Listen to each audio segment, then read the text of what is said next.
नया टॉपिक राष्ट्रीय शिक्षा नीति 2020। राष्ट्रीय शिक्षा नीति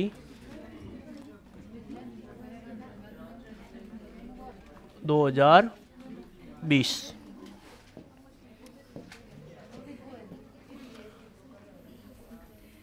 अब अपना नया टॉपिक है राष्ट्रीय शिक्षा नीति 2020।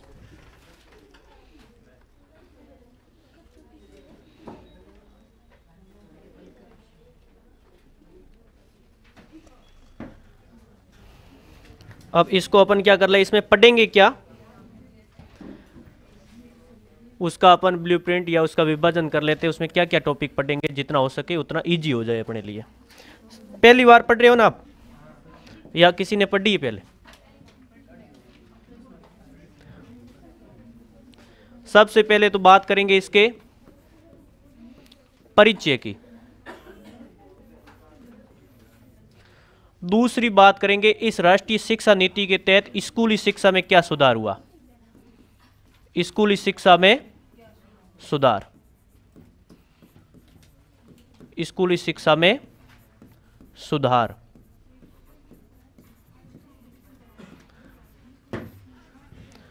और तीसरा अपन जो पॉइंट पढ़ेंगे वो है उच्च शिक्षा में,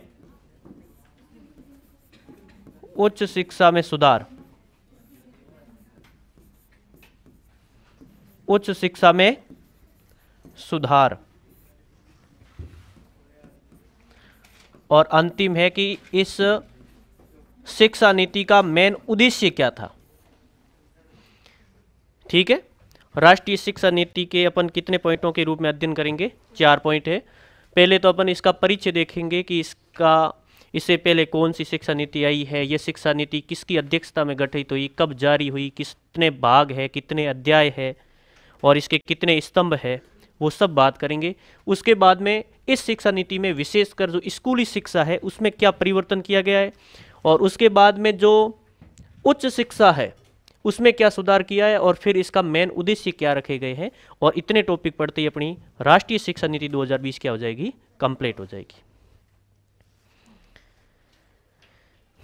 इनमें अपन सबसे पहले कौन सा टॉपिक प्रारंभ करेंगे? परिचय।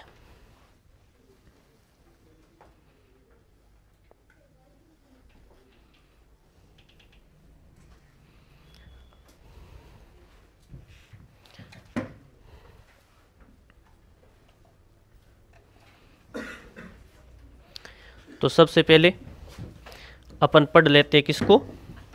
परिचय को। करणों के लो आज पीछे, बहुत बढ़िया। आगे जगह न मिले तो पीछे तक बैठ जाओ।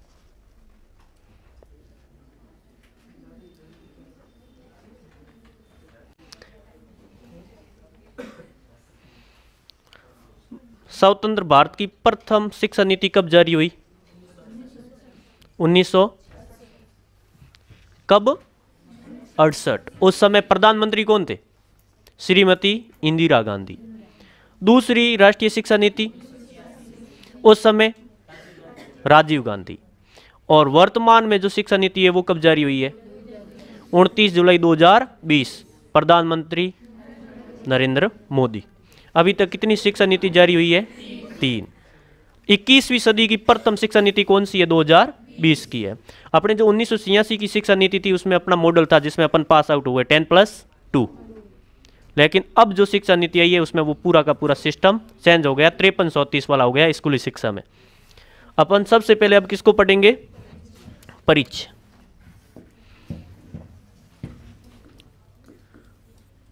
परिचय।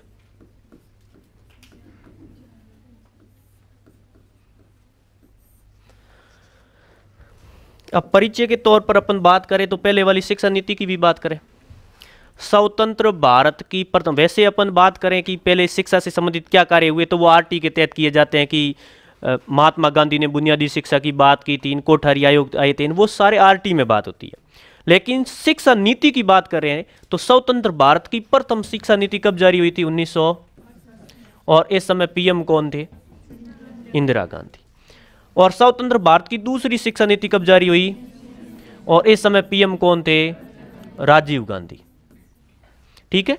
और 1986 की जो शिक्षा नीति थी वो विशेषकर कौन से 10+2 वाले मॉडल पर आधारित थी।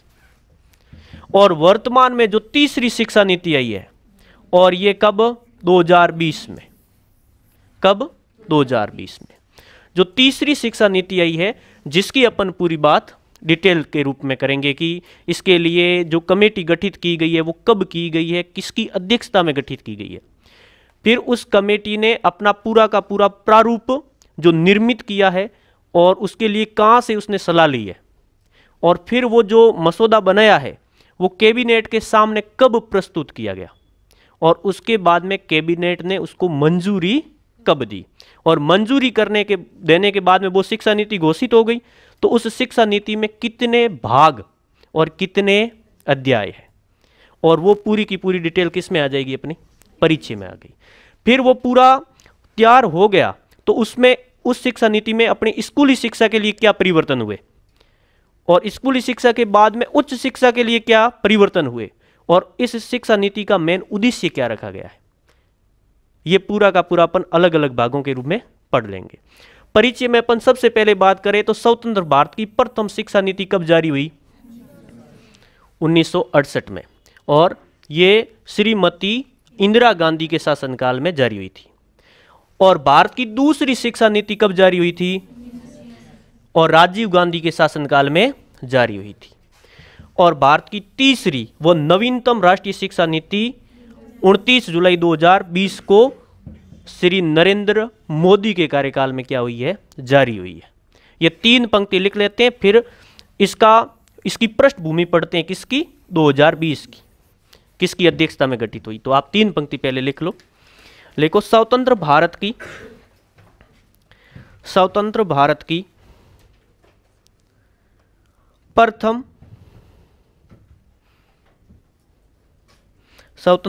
की प्रथम राष्ट्रीय शिक्षा नीति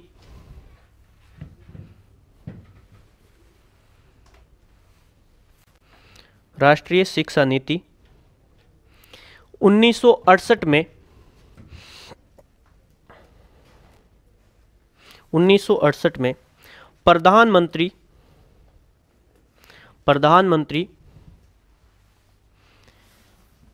श्रीमती इंदिरा गांधी के शासनकाल में हुई। श्रीमती इंदिरा गांधी के शासनकाल में जारी हुई। श्रीमती इंदिरा गांधी के शासनकाल में जारी हुई। दूसरी पंक्ति लिखो, भारत की दूसरी राष्ट्रीय शिक्षा नीति भारत की दूसरी राष्ट्रीय शिक्षा नीति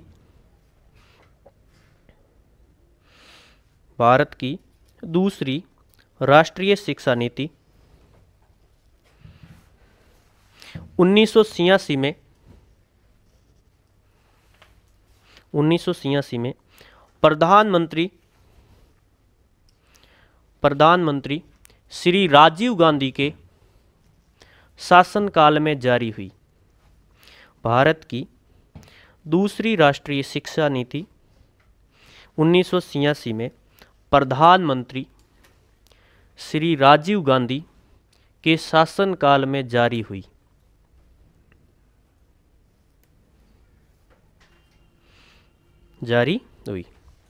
अगला लिखो, भारत की तीसरी व नवीनतम राष्ट्रीय शिक्षा नीति भारत की तीसरी व नवीनतम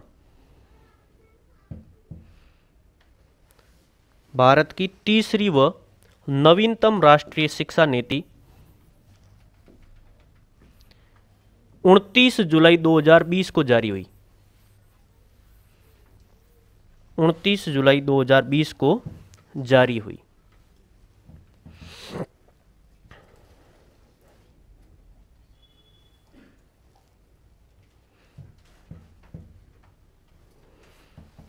ठीक है। अब जो 2020 की शिक्षा नीति है, इसके लिए क्या किया था कि अब भारत के अंदर की 130 साल से ज़्यादा हो गए, लगभग 30 साल से की ज़्यादा हो गई, तो इसके लिए अब वो पुराना पैटर्न ही बना हुआ है और शिक्षा का जो आधार है वो भी रटन पर और विशेषकर केवल परिणाम के लिए, अंक लाने के लिए ही परीक्षा का मेन उद्देश्य रह गया है। तो इसके लिए सरकार ने क्या किया कि अपन जो भारत में है वो यूरोपीय शिक्षा पद्धति और अमेरिकन शिक्षा पद्धति से कुछ हासिल करके एक ऐसी शिक्षा पद्धति बनाई जाए जो जिससे पढ़ने के बाद में विद्यार्थी स्वयं अपन खुद का क्या करे, जीवन कौशल के लिए किसी भी प्रकार का कार्य प्रारंभ भी कर सके। शिक्षा केवल रटन की पद्धति पर और केवल परीक्षा में अंक हासिल करने वाली नहीं होनी चाहिए। और इसलिए केंद्र सरकार ने जून 2017 को और कृष्णास्वामी किस्तूरी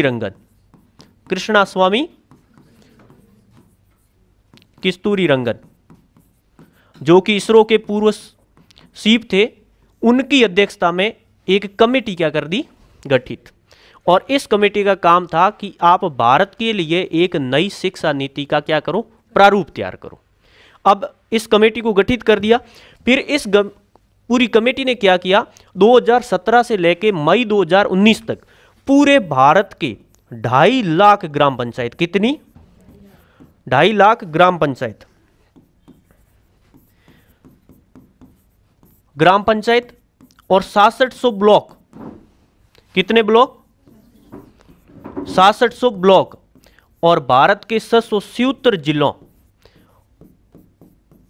जिला स्तरों पर पूरी की पूरी भारत में शिक्षा नीति कैसी होनी चाहिए, इसकी पूरी की पूरी सलाह ली। जून 2017 में कमेटी क्या कर दी, गठित, क्योंकि भारत के अंदर नई राष्ट्रीय शिक्षा नीति लागू की जाए और जो समिति सुझाव देगी उसी के आधार पर फिर शिक्षा नीति को जारी किया जाएगा। तो अब कृष्णास्वामी किस्तूरी रंगन के नेतृत्व में तो ये गठित कर दी गई। इस समिति ने उसके बाद में भारत के कितनी ग्राम पंचायतों, 2.5 लाख ग्राम पंचायत स्तर पर प्रत्येक से जाना कि अपनी शिक्षा पद्धति कैसी होनी चाहिए। 6600 ब्लॉक स्तर पर भी उन्होंने राय ली और 777 जिलों से भी इसकी राय जानी। और ये राय जानने के बाद में फिर उन्होंने एक फॉर्मेट तैयार किया, राष्ट्रीय शिक्षा नीति मसौदा, और उस मसौदे को फिर 2 साल बाद मई 2019 में, और इस राष्ट्रीय शिक्षा नीति के मसौदे को, फॉर्मेट को कैबिनेट जो बैठक होती है उसके सामने रखा।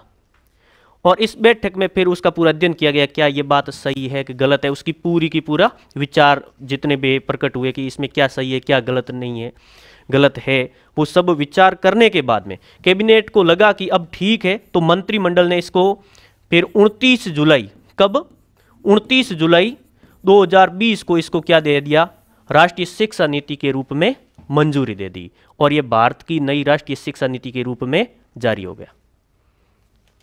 तो इसके लिए जो पहले कमेटी गठित की गई है वो किसकी अध्यक्षता में गठित की गई है, कृष्णास्वामी किस्तूरी रंगन, जो कि इसरो के क्या थे, पूर्व चीफ थे, और इन्हें पद्म विभूषण से भी क्या किया गया है, सम्मानित किया गया है।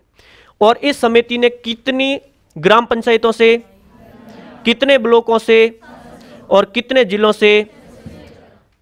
से सलाह ली, और उसके बाद में, और राष्ट्रीय शिक्षा नीति का जो ड्राफ्ट होता है उसको कैबिनेट के सामने कब रखा, मंत्रिमंडल के सामने कब रखा, और मंत्रिमंडल ने इस पर विचार विमर्श करने के बाद में 29 जुलाई 2020 को इसको क्या दे दी है, मंजूरी दे दी। और इस प्रकार से ये भारत की नई राष्ट्रीय शिक्षा नीति के रूप में जारी हो गया। जो ये राष्ट्रीय शिक्षा नीति जारी हुई, इसके अंदर कुल कितने भाग है, 4 भाग है। कितने अध्याय है, 27 अध्याय, 4 भाग और 27 अध्याय है। और इन अध्यायों में क्या दिया गया है वो भी अपन पूरा पढ़ेंगे, लेकिन उससे पहले अपन लिखेंगे। लिखो, जून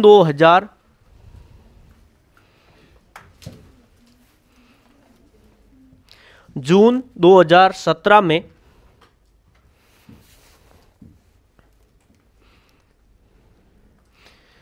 नई राष्ट्रीय शिक्षा नीति तैयार करने के लिए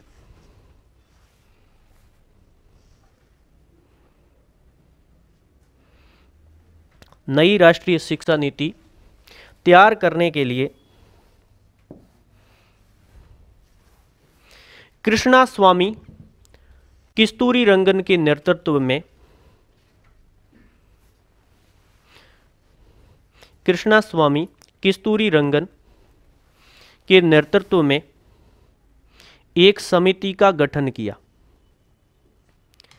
कृष्णास्वामी कस्तूरीरंगन के नेतृत्व में एक समिति का गठन किया।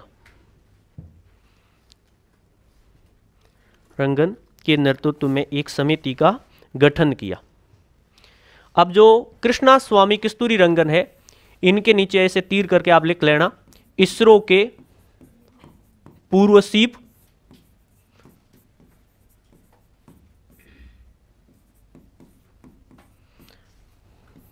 और इन्हें कौन से पुरस्कार से सम्मानित किया गया है? पद्म विभूषण से सम्मानित।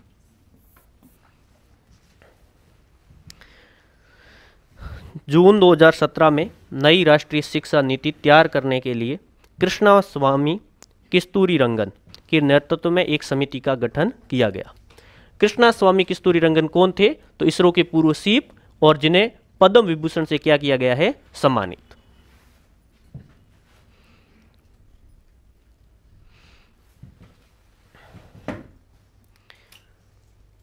यहां तक लिख लिया। फिर इस समिति ने सलाह किन किन स्थानों से ली है?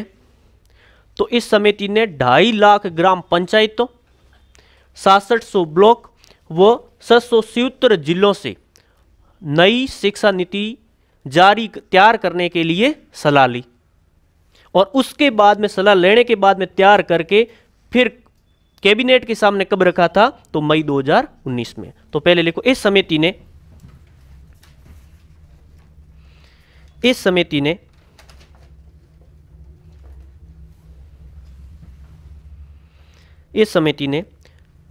नई शिक्षा नीति तैयार करने के लिए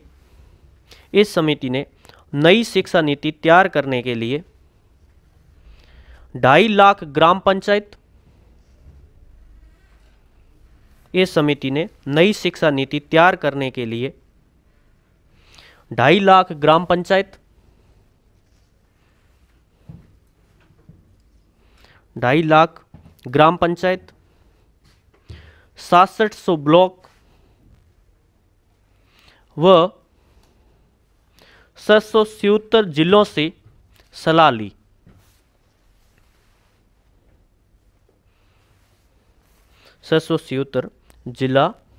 जिलों से सलाह ली, मतलब 777 जिला स्तर तक भी सलाह ली थी उन्होंने। यहां तक बात तो हो गई। अगला लिखो, इस समिति ने मई 2019 में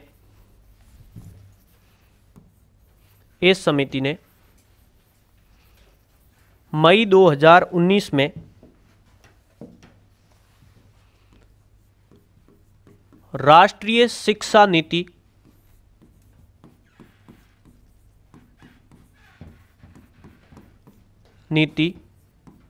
का मसौदा मंत्रिमंडल के सामने रखा।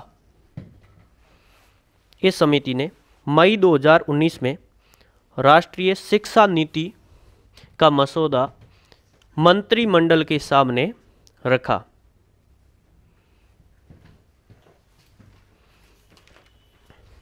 लिख ले यहां तक।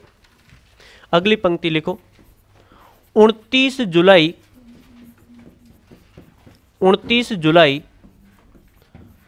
2020 को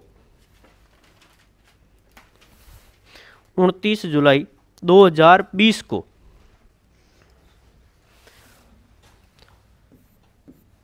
राष्ट्रीय शिक्षा नीति 2020 को शॉर्ट में कर सकते हो आप नेप, नेशनल एजुकेशन पॉलिसी। 29 जुलाई 2020 को राष्ट्रीय शिक्षा नीति को मंत्रिमंडल ने मंजूरी दी। मंत्रिमंडल ने मंजूरी दी। मंत्रिमंडल ने मंजूरी दी। ठीक है, मतलब पहली शिक्षा नीति कब जारी? 1968, दूसरी 1986 और तीसरी 29 जुलाई 2020 को। जो 29 जुलाई 2020 को जो राष्ट्रीय शिक्षा नीति जारी हुई, उसके लिए, उसके गठन के लिए समिति कब गठित की गई? जून 2017 में। किसकी अध्यक्षता में? कृष्णा स्वामी कस्तूरीरंगन, जो इसरो के क्या थे? पूर्व चीफ, और जिन्हें किस सम्मान से सम्मानित किया गया? पद्म विभूषण से सम्मानित किया गया। और इस समिति ने कितनी ग्राम पंचायत, कितने ब्लॉक, कितने जिला स्तरों पर सलाह ली, और उसके बाद में उसका जो प्रारूप था उसको किसके सामने रखा? मंत्रिमंडल के सामने। और कब रखा था? मई 2000। और मंत्रिमंडल ने उस पर विचार विमर्श करने के बाद में 29 जुलाई 2020 को क्या दे दी? और इसके बाद में ये अपनी राष्ट्रीय शिक्षा नीति 2020 के रूप में क्या हो गई? लागू हो गई थी। ठीक है, जो अब ये राष्ट्रीय शिक्षा नीति जो मंजूरी मिली है, ये भारत की कौन सी राष्ट्रीय शिक्षा नीति है? तीसरी, ये तो मैंने लिखवा दिया था। 21वीं सदी की प्रथम शिक्षा नीति, प्रथम शिक्षा नीति। और कितने साल बाद जारी हुई है? 34 साल बाद जारी, क्योंकि 1986 से फिर 2020 तक कितने साल का अंतर है? 34 साल। जो 2020 की राष्ट्रीय शिक्षा नीति जारी हुई है, ये 21वीं सदी की तो प्रथम शिक्षा नीति है, और 34 साल बाद क्या हुई है? जारी हुई है। ये पॉइंट भी आप लिख लो इसमें।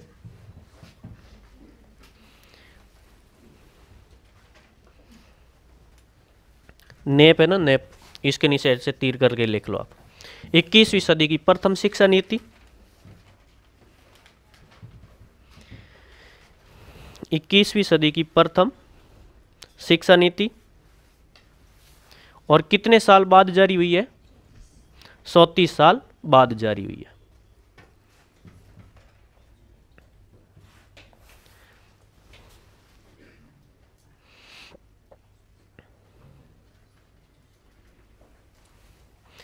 साल बाद जारी हुई है। ठीक है, दूसरी बात, राष्ट्रीय शिक्षा नीति जो 2020 है, इसमें एक लक्ष्य रखा गया कि भारत की जो कुल जीडीपी है, उस जीडीपी का 100% भाग केवल इस राष्ट्रीय शिक्षा नीति को लागू करने में खर्च किया जाएगा। मतलब शिक्षा के लिए, राष्ट्रीय शिक्षा नीति को लागू करने के लिए जीडीपी का कितने भाग खर्च किया जाएगा? 100%।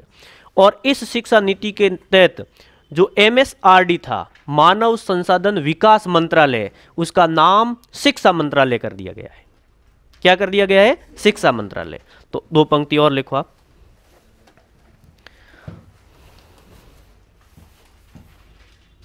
लिखो, राष्ट्रीय शिक्षा नीति 2020 के लिए, राष्ट्रीय शिक्षा नीति 2020 के लिए जीडीपी का, राष्ट्रीय शिक्षा नीति 2020 के लिए जीडीपी का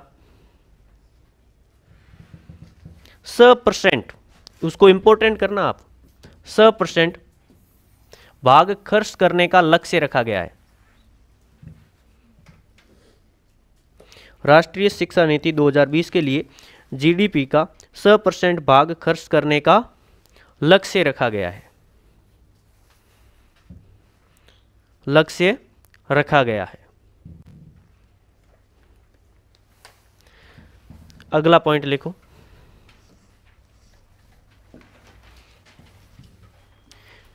इस नीति के तहत मानव संसाधन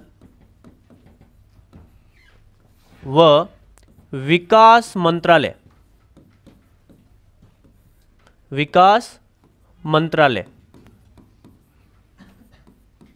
MHRD मंत्रालय का नाम परिवर्तित करके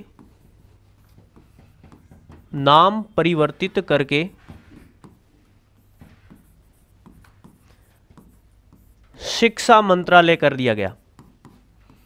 शिक्षा मंत्रालय कर दिया गया।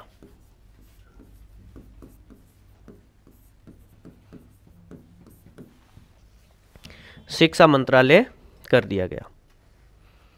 उससे पहले 1985 में भी इसका नाम शिक्षा मंत्रालय था, लेकिन 86 में इसका नाम मानव संसाधन विकास मंत्रालय कर दिया गया था। दूसरी शिक्षा नीति में वापस तीसरी शिक्षा नीति आई तो उसमें वापस नाम क्या कर दिया है, शिक्षा मंत्रालय।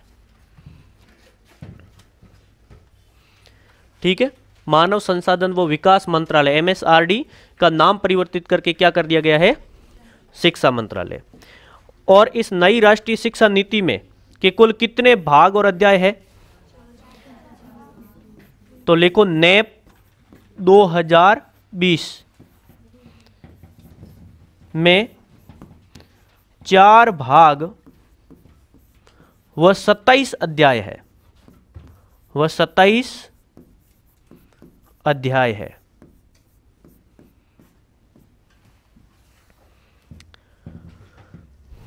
नेप 2020 में 4 भाग व 27 अध्याय है। 4 भाग व 27 अध्याय है। अब इन 4 भागों के अंदर इन अध्यायों में किसका उल्लेख किया गया है वो भी अपन देखते हैं। तो आगे बढ़े। भाग और यहां पर अध्याय।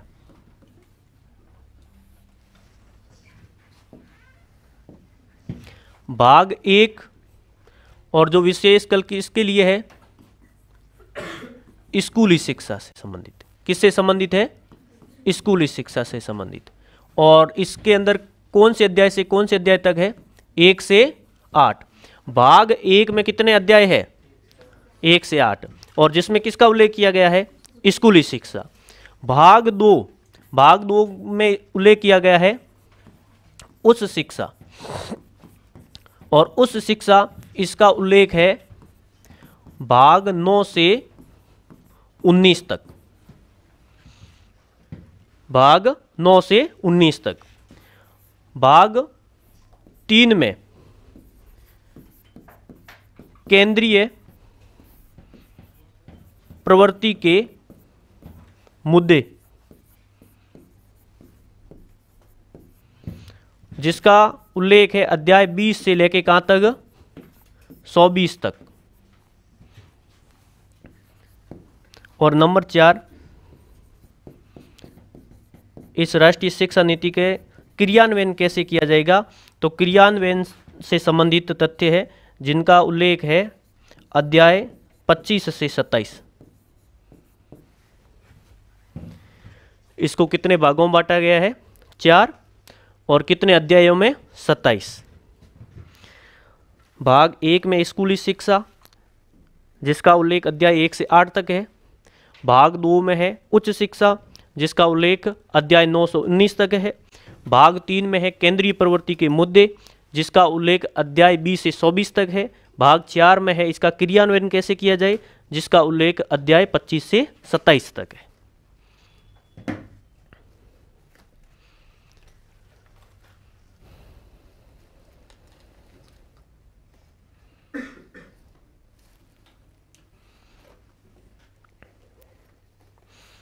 ठीक है, अब अगली बात करें कि इस राष्ट्रीय शिक्षा नीति के 5 आधार स्तंभ कौन से हैं जिस पर यह पूरी की पूरी टिकी हुई है राष्ट्रीय शिक्षा नीति।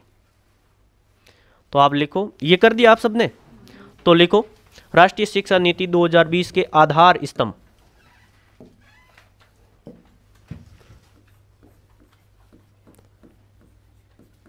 नेप 2020 के आधार स्तंभ।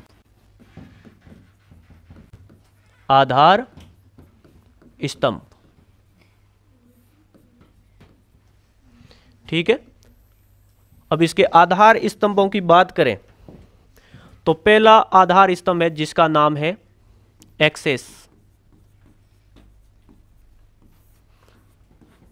सब तक पहुंच। सब तक पहुंच। मतलब राष्ट्रीय शिक्षा नीति 2020 यह कह रही है कि जो शिक्षा है उसकी पहुंच जाति, धर्म, मजहब, लिंग, जात पात सबसे हटकर उसकी पहुंच पूरे भारत के प्रत्येक बालक तक होनी चाहिए। इसको आधार मानकर यह शिक्षा नीति जारी की गई है। इसका पहला आधार स्तंभ क्या है? एक्सेस, सब तक क्या हो? पहुंच हो।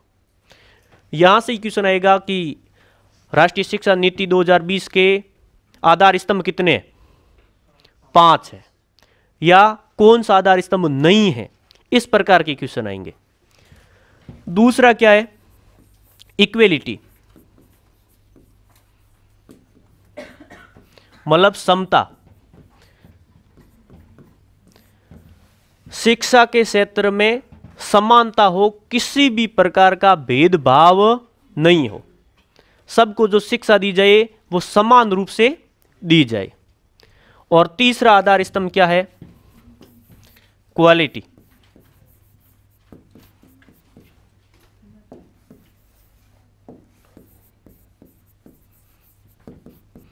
मतलब क्या होता है? गुणवत्ता। जो भी शिक्षा दी जाए वो कैसी हो? गुणवत्तापूर्ण हो, रटने पर आधारित नहीं हो, प्रयोगात्मक अधिगम पर आधारित हो और पूरी गुणवत्ता के साथ दी जाए। तीसरा आधार स्तंभ क्या है? गुणवत्ता। चौथा आधार स्तंभ एफोर्डेबिलिटी, जिसे अपन कहते हैं वहनीयता। शिक्षा ऐसी हो जिसका खर्च हर कोई उठा सके, मतलब शिक्षा पूरी की पूरी निःशुल्क कर दो, जो हर कोई उसको वहन कर सके, उसको हासिल कर सके। 5 नंबर अकाउंटेबिलिटी,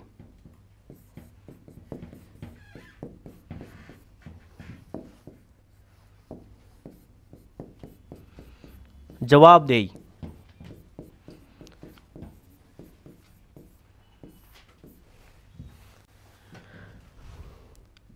अब निम्न में से राष्ट्रीय शिक्षा नीति 2020 का आधार स्तंभ नहीं है। इसमें 3 ए है, एक ई है और एक क्यू है। Triple QE, triple A QE, triple A फिर ई क्यू।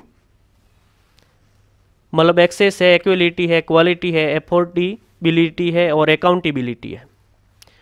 सब तक पहुंच हो, समानता पर आधारित हो, गुणवत्तापूर्ण हो, निःशुल्क हो, मतलब जिसको सब वहन कर सके, और साथ में उस शिक्षा के प्रति जवाबदेही भी हो। ठीक है, तो राष्ट्रीय शिक्षा नीति 2020 के आधार स्तंभ कितने हैं? 5। और इस प्रकार से अपन ने इसका परिचय कर लिया है। तो अगली बात है कि इसके अंदर स्कूली शिक्षा में क्या सुधार किया गया है। स्कूली शिक्षा में क्या सुधार किया गया है? पढ़े अपन आगे, या लिख लो ये पहले।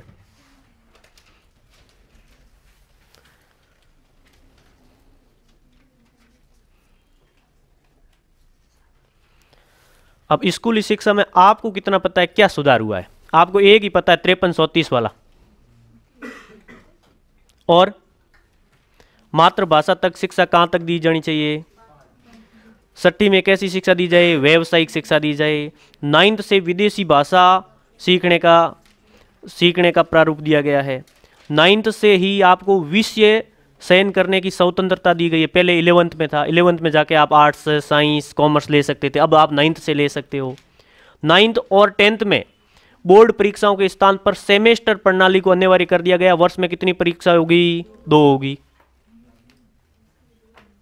और एक अपना मुख्य रूप से जो क्वेश्चन ज्यादा पूछे जाते हैं वो 53-34 वाला मॉडल 5334। तो अब सबसे पहले तो प्रयास स्कूली शिक्षा में वही सुधार हुआ है। उसके अलावा और क्या क्या हुए वो भी अपन लिखेंगे। इसमें पूरे याद ही रहेंगे। एक तो सीधा सीधा याद रखना है कि 5वीं तक जो शिक्षा दी जाएगी वो मातृभाषा में दी जाएगी। 6ठी में जो शिक्षा दी जाएगी वो व्यावसायिक शिक्षा प्रारंभ कर दी जाएगी। 9th क्लास में आपको विदेशी भाषा सीखने का पूरा प्रारूप मिलेगा और पूरा अधिकार मिलेगा, स्वतंत्रता होगी विदेशी भाषा सीखने का। और 9th क्लास से ही आप कोई भी विषय का चयन कर सकते हो, उसकी आपको क्या रहेगी, स्वतंत्रता रहेगी। 10th और 12th में बोर्ड परीक्षाओं के स्थान पर कैसी परीक्षाएं होगी, सेमेस्टर प्रणाली, सेमेस्टर पर आधारित परीक्षा होगी। मिड डे मील के तहत आप सुबह नाश्ता दिए जाने का प्रावधान भी किया गया है। स्कूलों के अंदर जो शिक्षक और विद्यार्थियों का अनुपात है वो 1:3 से कम हो, और जहां पर सामाजिक रूप से पिछड़े हुए जो विद्यार्थी अधिक हो वहां पर यह अनुपात 1:25 हो। स्कूलों में संविदा पर शिक्षकों की बजाय सीधी भर्ती से शिक्षक क्या किए जाए, भर्ती, संविदा पर अध्यापक न लगाए जाए बल्कि सीधी भर्ती की जाए। ठीक है, ये पूरे के पूरे प्रावधान किसमें किए गए, नेप 2020 में। स्कूल से संबंधित यह सुधार है। और उसके बाद में जो आकलन होगा वो आपके पहले केवल एक रूप में ही होता था, शैक्षिक रूप में, जिसमें केवल परीक्षा में जितने नंबर है उसका योगात्मक आकलन होता था। अब योगात्मक आकलन होगा 360 डिग्री असेसमेंट पर, मतलब शिक्षा, व्यवहारिक, ये मनोवैज्ञानिक, खेल, शैक्षणिक गतिविधियां, उन सब के क्षेत्र में नंबर मिलेंगे। ऐसे नहीं केवल एक आपने कॉपी में कितना लिखा है और आपको याद कितना है अंक मिल गए, नहीं, पूरे क्षेत्र के आधार पर आपका आकलन होगा। और उसके बाद में उसका मूल्यांकन केंद्र स्थापित किया जाएगा एक, जिसका नाम परख रखा गया है। क्या रखा गया है, परख रखा गया है। ये इतने स्कूली शिक्षा में सुधार किए गए और शिक्षकों को ट्रेनिंग देने के लिए और उनके लिए योजनाएं बनाई गई है, जो अभी उनका धीरे धीरे क्रियान्वयन किया जा रहा है। और उच्च शिक्षा की बात करें तो वो लफड़ा खत्म। पहले क्या होता था कि 3 साल आपको बीए करनी है तो रेगुलर करो, 20 में छोड़ दिया तो वापस करो, कोई प्रावधान था। लेकिन अब क्या हुआ है, मल्टीपल एंट्री एंड एग्जिट वाला सिस्टम हो गया है। आपने फर्स्ट ईयर कर ली, 20 में आप छोड़ दी तो आपको एक सर्टिफिकेट मिल गया। दूसरा, आप 1 साल करने के बाद में दूसरी साल या 2 साल बाद में आपका मन हो गया आप सेकेंड ईयर कर लो, तो आप कोई भी दूसरी, उसी यूनिवर्सिटी में नहीं, दूसरी जगह आप एडमिशन ले सकते हो सर्टिफिकेट के आधार पर। और वहां पर आपने फिर सेकेंड ईयर कर ली, फिर आपका मन हुआ अब नहीं करनी मुझे 20 में, तो आपको केवल क्या मिलेगी, डिप्लोमा मिलेगा। अब वो डिप्लोमा लेके आप 1 साल किधर मजदूरी की, फिर दूसरी यूनिवर्सिटी में चले गए, तीसरे साल की आपको डिग्री मिलेगी। क्या मिलेगी, डिग्री। और फिर ऐसे आपने फिर छोड़ दी, फिर आप गए और फिर आपने 4th ईयर फाइनल कर ली, और जिसके बाद में आपको क्या मिल जाएगी, शोध के साथ बैचलर डिग्री मिल जाएगी। और इन सब डिग्रियों को आप अलग अलग रखने की जगह अलग अलग यूनिवर्सिटी, उनकी जगह आपको एक एकेडमिक बैंक कार्ड दिया जाएगा, एकेडमिक बैंक क्रेडिट कार्ड, जिसमें आपका पूरा का पूरा जो डाटा है, फर्स्ट ईयर यहाँ से की है, सेकेंड ईयर यहाँ की, उसका एक ही कार्ड दिया जाएगा कि ये डिग्री है आपकी फाइनल डिग्री। नहीं तो अपने अब वर्तमान में सिस्टम कैसा है, एक जगह से छोड़ दी तो वापस सिरे से करो, दूसरी यूनिवर्सिटी करवाती भी नहीं है। और साथ में और क्या, अंतर्राष्ट्रीयकरण कर दिया गया है। यहाँ की कोई बढ़िया यूनिवर्सिटी है उसको विदेशों में भी स्थापित किया गया है, जिससे विद्यार्थी को इस शिक्षा को आगे विदेशों में भी बढ़ाया जाए। और जो विशेषकर यूनिवर्सिटी में एडमिशन लेने के लिए कॉमन एडमिशन इंटरेस्ट टेस्ट की भी व्यवस्था की गई। अब आप जो भी है किसी भी यूनिवर्सिटी में एडमिशन लेना चाहते हो तो उसके पहले आपको एक इंटरेस्ट एग्जाम देना पड़ेगा, CAT, कॉमन एडमिशन टेस्ट। हाँ, वो CUT आप जिसे कहते हैं उसका नाम है CAT, अपन देखें वो अलग अलग, जैसे आप BA के लिए उन यूनिवर्सिटी में देते हो जिसका नाम CUET है, सेंट्रल यूनिवर्सिटी इंटरेस्ट टेस्ट। देते हो कि नहीं देते हो? पहले क्या होता था, 12th में जो आपके मार्कशीट होती थी उसमें नंबरों के आधार पर एडमिशन था, लेकिन वर्तमान में किसी भी यूनिवर्सिटी में जाओगे उससे पहले आपको कॉमन एडमिशन टेस्ट देना ही पड़ेगा। यह भी व्यवस्था उच्च शिक्षा में की गई है। और विशेषकर जो पोस्ट ग्रेजुएशन करना चाहते हैं उनके लिए 5 वर्ष का कोर्स रहेगा एक साथ, जो लॉन्च किया जाएगा। और जो इस शैक्षणिक क्षेत्र में आना चाहते हैं उसके लिए BA BEd 4 वर्ष की एक साथ होगी। और जो केवल स्नातक करना चाहते हैं उसके लिए वो पहले की तरह 2 साल ही रहेगी, लेकिन वो उस क्षेत्र में नहीं आ सकता कि 3 साल BA करने के बाद BEd नहीं होगी। उसको अगर BEd उस क्षेत्र में ही जाना है तो उसको 4 साल वाले कोर्स में करनी पड़ेगी। और अब जिसको कि मुझे BA भी करनी है, BEd भी करनी है और साथ में MA भी, तो ऐसे ही आप करो, 3 BA करते हो, 2 BEd करते हो और 2 एमए, कुल कितने साल हो गए? 7। अब आप 5 साल में बीए, बीएड और एमए सब कर सकते हो। उसके लिए पोस्ट ग्रेजुएशन के लिए मास्टर कोर्स लाया जा रहा है, वो भी इस शिक्षा नीति के तहत। ठीक है। और विशेषकर इस उस शिक्षा के लिए राष्ट्रीय उच्च शिक्षा आयोग का गठन किया जा रहा है। पूरी की पूरी उस शिक्षा के लिए वो एक ही आयोग होगा, एक ही आयोग होगा। वो विशेषकर आईआईटी और मेडिकल क्षेत्रों को छोड़कर उन बाकी जितनी भी शिक्षा पद्धति है उसके लिए एक ही आयोग होगा। लेकिन अपन पहले किसकी बात कर लेते हैं अब? स्कूली शिक्षा की। परिचय अपना हो गया। परिचय में अपन ने क्या पढ़ लिया था? प्रथम शिक्षा नीति, दूसरी शिक्षा नीति और राष्ट्रीय जो नवीनतम है इसके लिए कमेटी किसकी अध्यक्षता में गठित हुई है, कहाँ से सलाह ली है, मंजूरी कब मिली है, इसमें कितने अध्याय थे और इसका आधार स्तंभ कौन से थे। अब सेकंड बात अपन करेंगे वो है स्कूली शिक्षा में सुधार, बी।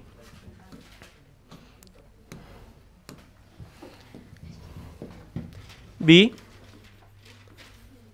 स्कूली शिक्षा में सुधार। स्कूली शिक्षा में सुधार। अब स्कूली शिक्षा में सुधार करने के लिए क्या किया था इन्होंने?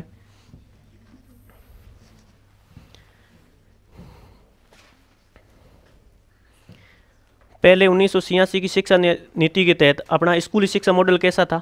10+2। लेकिन अब नवीनतम शिक्षा नीति के तहत जो मॉडल कर दिया वो कैसा कर दिया है?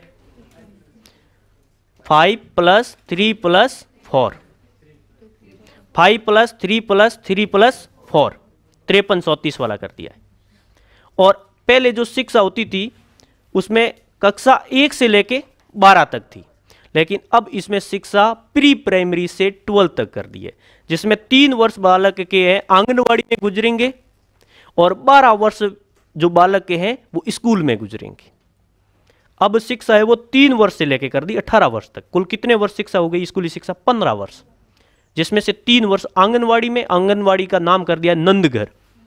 क्या कर दिया गया है? नंदघर। तो आप इसमें लिखो स्कूली शिक्षा में सुधार। इसमें लिखो पूर्व में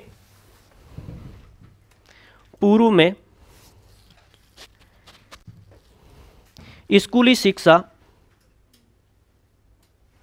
पूर्व में स्कूली शिक्षा 10+2 मॉडल पर आधारित थी।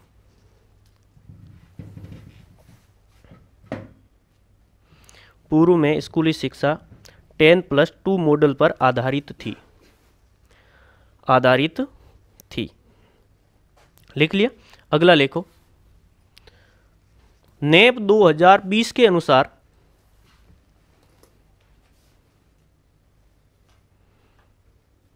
नेप 2020 के अनुसार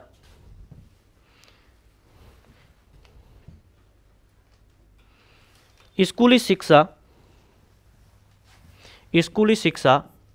5+3+3+4 मॉडल पर आधारित कर दी है। 5+3+3+4 5+3+3+4 मॉडल पर आधारित कर दी है।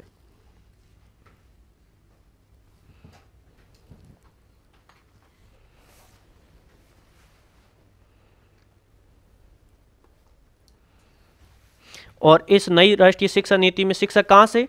प्री प्राइमरी से लेके 12 तक। प्री प्राइमरी को पहली बार इस शिक्षा नीति में शामिल किया गया है। उससे पहले किसी भी शिक्षा नीति के अंदर प्री प्राइमरी को शामिल नहीं किया गया था, केवल पहली क्लास से। प्री प्राइमरी को मतलब पहली से पहले भी होती है ना, एलकेजी, यूकेजी, उसको उसमें शिक्षा नीति में शामिल ही नहीं किया गया था, पहली बार किया गया। तो आप देखो इस शिक्षा नीति में पहली बार प्री प्राइमरी शिक्षा को भी शामिल किया गया है। इस शिक्षा नीति में पहली बार प्री प्राइमरी को भी शामिल किया गया है।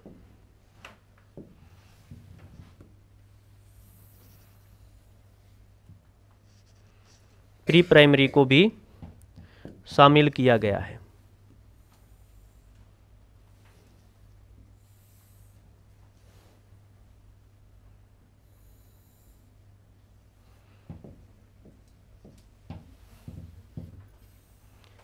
ठीक है, अगली पंक्ति लिखो। अब स्कूली शिक्षा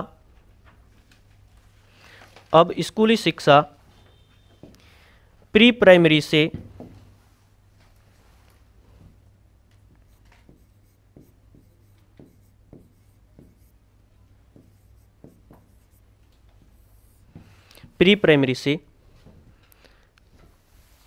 कक्षा 12 तक होगी।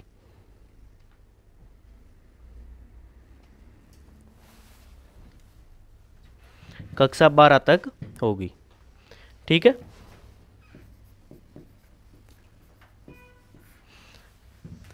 अब लिख लो आप, नेप 2020 के अनुसार स्कूली शिक्षा मॉडल, नेप 2020 के अनुसार स्कूली शिक्षा मॉडल।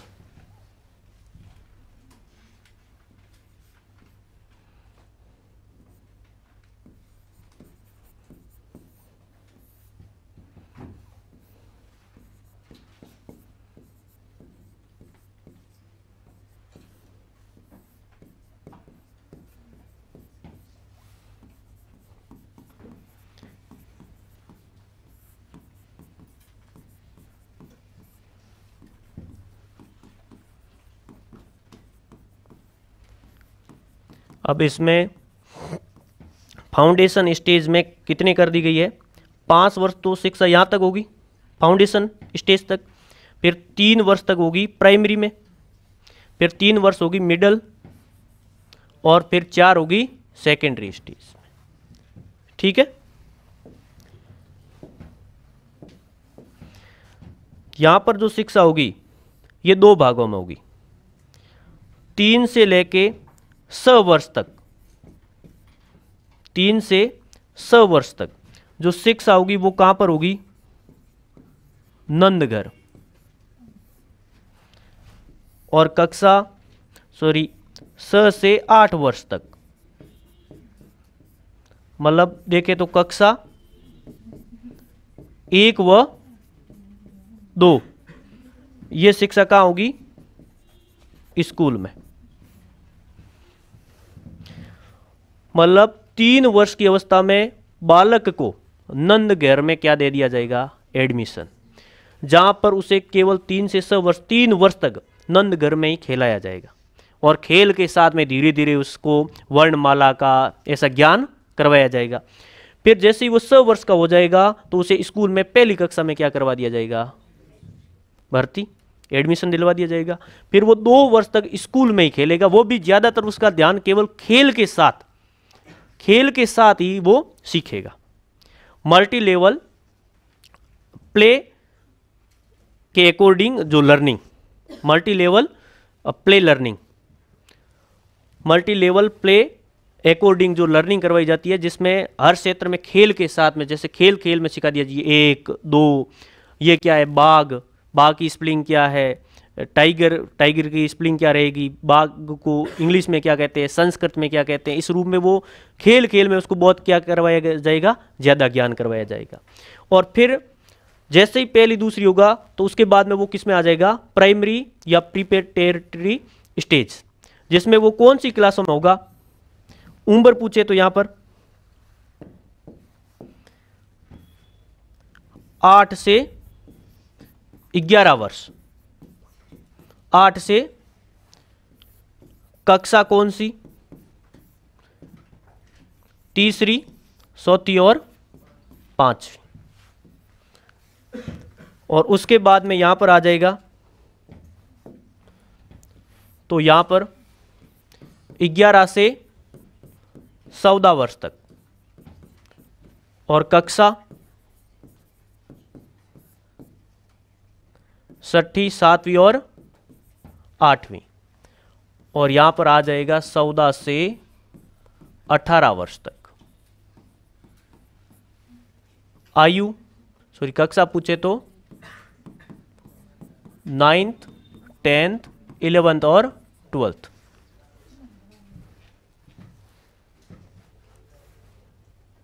पहला अपना सिस्टम था 10th तक जाओ, उसके बाद में विषय का चयन करो, फिर 11th, 12th, 10 + 2 वाला सिस्टम था। अब आप 9th क्लास से ही अपने विषय का क्या कर सकते हो, चयन कर सकते हो।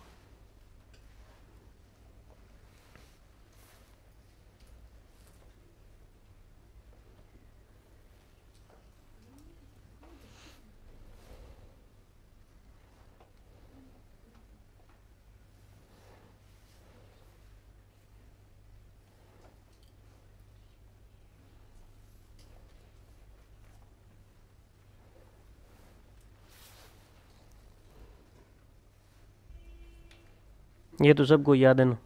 ये क्वेश्चन पूछा जाएगा कि NEP 2020 के अकॉर्डिंग स्कूली शिक्षा का मॉडल क्या है। 3 4 5 3, 5 3 2 4, 5 4 4 3 या 5 3 3 4, 5 3 3 4।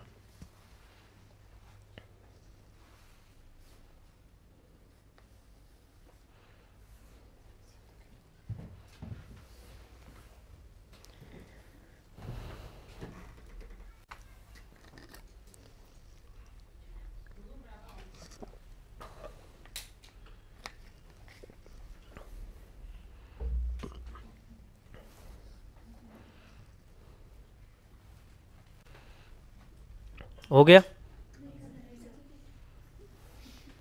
अब इसमें अपन एक एक के बारे में पढ़ लेंगे, फाउंडेशन में भी लिख के पढ़ लेंगे। और क्या,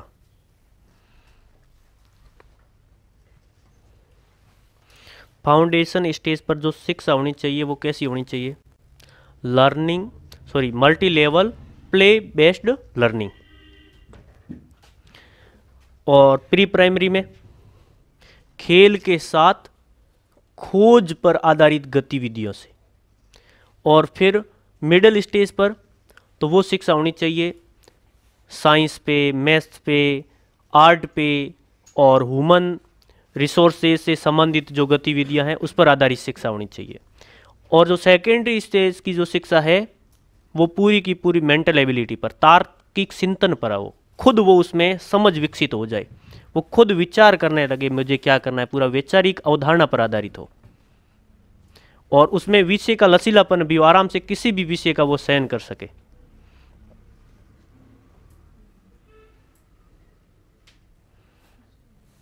अब अपन तो सब 10+2 वाले हैं। अब ये शिक्षा नीति अभी तो बोर्ड वाले एग्जाम हो ही रहे हैं, अब धीरे धीरे इसको क्या कर दिया जाएगा, लागू कर दिया जाएगा पूरा।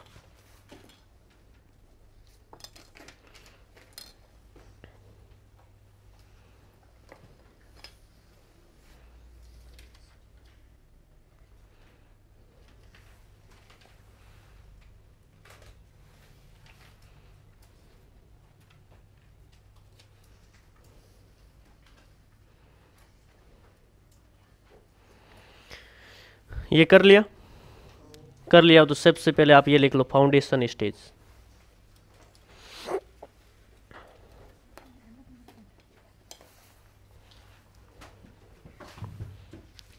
हो गया।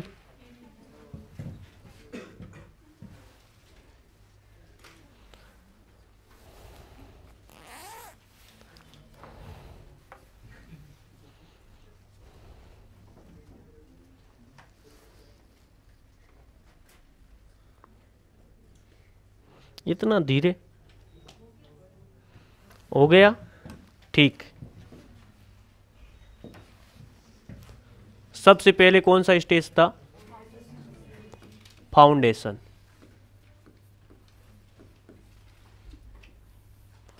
स्टेज, इसमें विद्यार्थी कितने साल तक शिक्षा अर्जित करेगा, 5 वर्ष। कितने तक, ये 5 वर्ष का था। और इस 5 वर्ष के स्टेज में वो शिक्षा कहां से अर्जित करेगा, कहां से,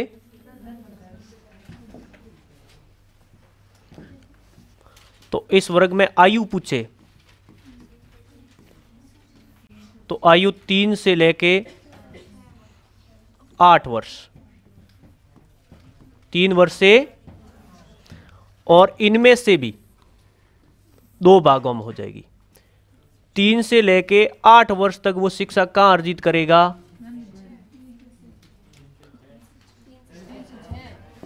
3 से 6 वर्ष तक, तो वो कहां पर अर्जित करेगा शिक्षा? नंद घर, मतलब आंगनवाड़ी। ठीक है, आंगनवाड़ी केंद्र पर वो शिक्षा अर्जित करेगा। और 6 से लेके 8 वर्ष तक तो वो कहां पर? स्कूल में करेगा। अब 3 वर्ष तो वो नंद घर में कर लेगा और 2 वर्ष कहां पर कर लेगा? इस पहले स्टेज में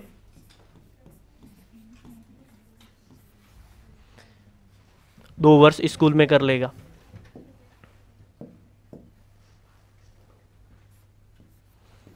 शिक्षा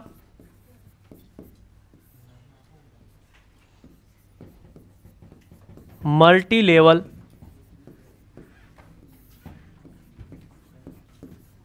प्ले बेस्ड लर्निंग पर आधारित होगी।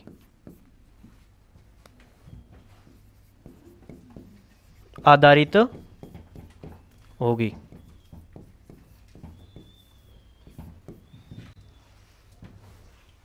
ठीक है, आंगनवाड़ी में ये कितने साल गुजारेगा बालक?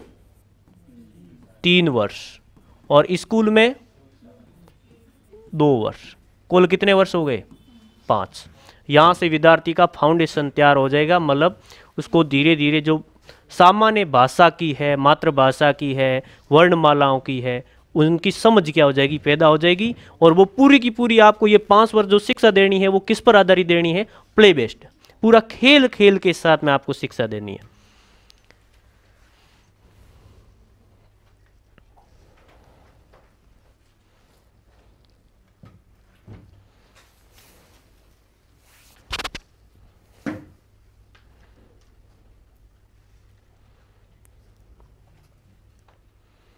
अब अगला कौन सा है? प्राइमरी स्टेज, और जिसमें कौन सी आयु वर्ग? 8 से 11 वर्ष। कक्षा तीसरी, चौथी और पांचवी। तीसरी, चौथी और पांचवी, 3 वर्ष निकलेंगे वहां। और वहां पर जो शिक्षा दी जाएगी वो विशेषकर खेल पर आधारित होगी, और खेल भी ऐसा होगा जो खोज परक होगा, जिसके आधार उस खेल में कुछ नई खोज कर पाए, ऐसा खेल खेलना है और उस पर आधारित ही फिर शिक्षा देनी है। मतलब यहां पर पूरी की पूरी शिक्षा है 360 डिग्री असेसमेंट पर आधारित है, मतलब केवल एक सीखने पर नहीं है, और भी क्रियाओं पर, शैक्षणिक भी और शैक्षणिक गतिविधियों पर भी बराबर अधिकार दिया गया है। अगला अपन करें 2 नंबर,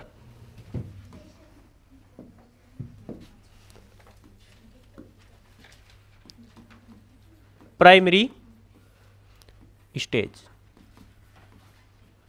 और यहां पर कितने वर्ष गुजरेंगे उसके? 3 वर्ष।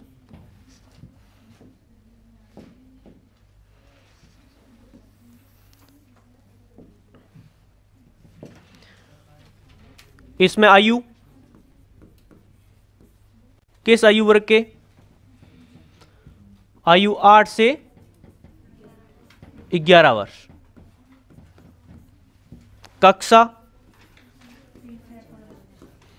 कक्षा 3 से 5।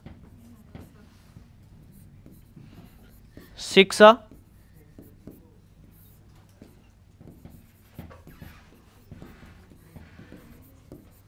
खेल पर आधारित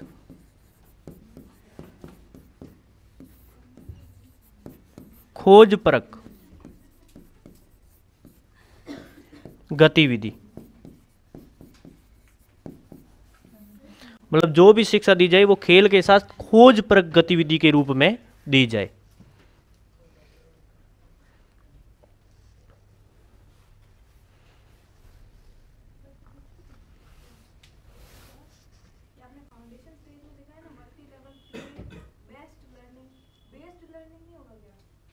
बेस्ड मतलब आधारित।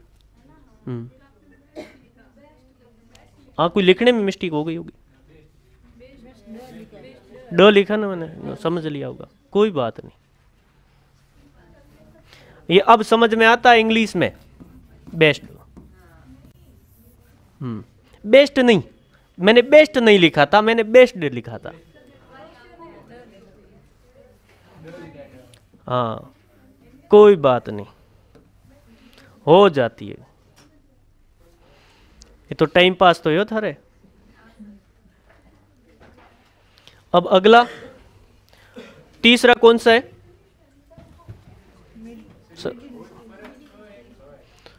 खोज परक, क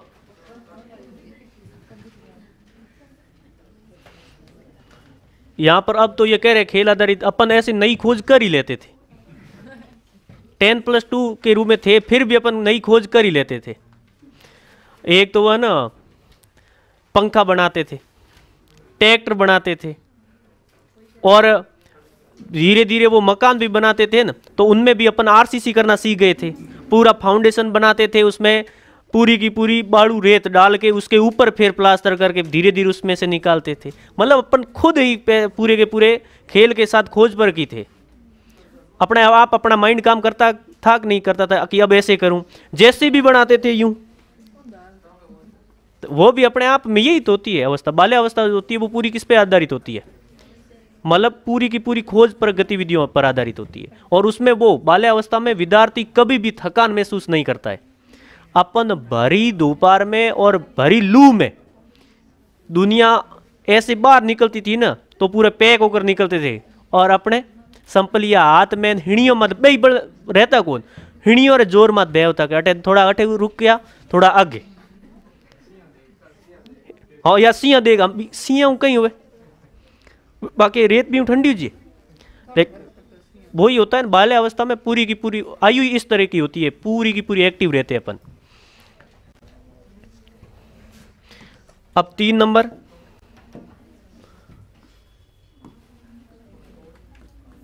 मिडिल स्टेज। कितने वर्ष यहां पर गुजारने हैं भाई? 3 वर्ष।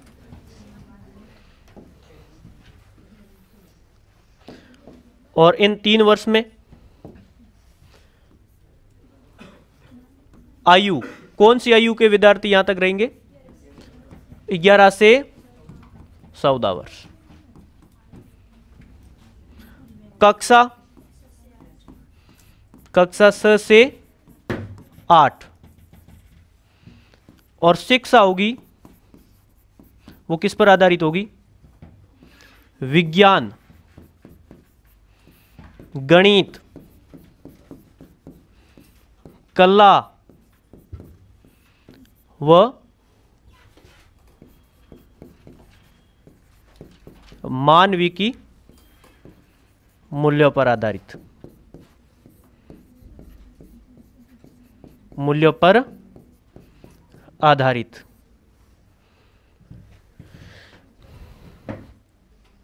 आयु 11 से 14 वर्ष तक, कक्षा 6 से 8, शिक्षा विज्ञान गणित कला व मानविकी मूल्यों पर क्या होगी? आधारित होगी।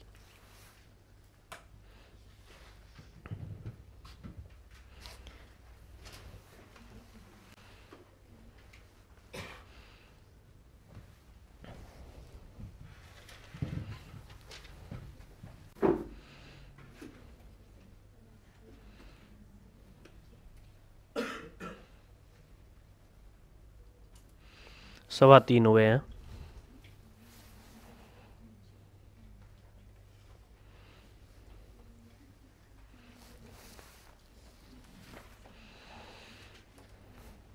अब अगला कौन सा है? Secondary stage. बढ़ूं आगे?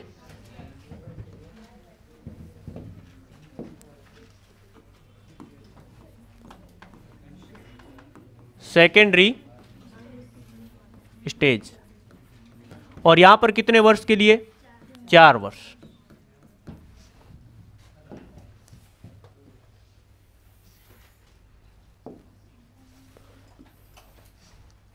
चार वर्ष के लिए शिक्षा यहां होगी, जिसमें आयु 14 से 18 वर्ष, कक्षा 9 से 12th, शिक्षा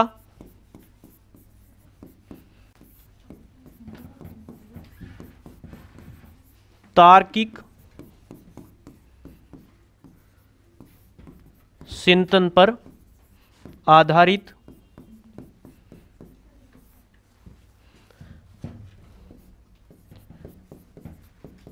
विषय चयन में लचीलापन, क्योंकि 9 से आप विषय का चयन कर सकते हो। बहुभाषावाद पर आधारित होगी, क्योंकि आप 9 से विदेशी भाषा भी सीख सकते हो, किसी भी भाषा में आप अध्ययन कर सकते हो, कोई भी भाषा सीख सकते हो। तो यहाँ पर विशेषकर तार्किक चिंतन पर आधारित होगी, विषय चयन में लचीलापन होगा और बहुभाषावाद होगा। अब इसके क्वेश्चन आएंगे। अब कल से आपके लगभग इसके कल या परसों से आपके टेस्ट प्रारंभ है प्रत्येक टॉपिक के। तो इसमें से ऐसे भी क्वेश्चन आएंगे जो आपने पढ़े भी नहीं है, जो आपके दिमाग पर आधारित होंगे। कई क्वेश्चन बिल्कुल आपको नए मिलेंगे, कई क्वेश्चन ऐसे हैं जो आपको पढ़े हैं लेकिन आपको लैंग्वेज समझ में नहीं आएगी। तो ऐसे क्वेश्चन देने से आपके धीरे धीरे टॉपिक में समझ और भी ज़्यादा विकसित हो जाएगी। पहले आपके शैक्षणिक जो अधिगम के नवाचार है उसका टेस्ट होगा 2-3, फिर उसके बाद में आपकी वो योजनाएं, फिर एसएमसी और एसडीएमसी, और लास्ट में राष्ट्रीय शिक्षा नीति। हाँ, योजनाएं हैं तो योजनाएं तो याद तो करनी पड़ेगी।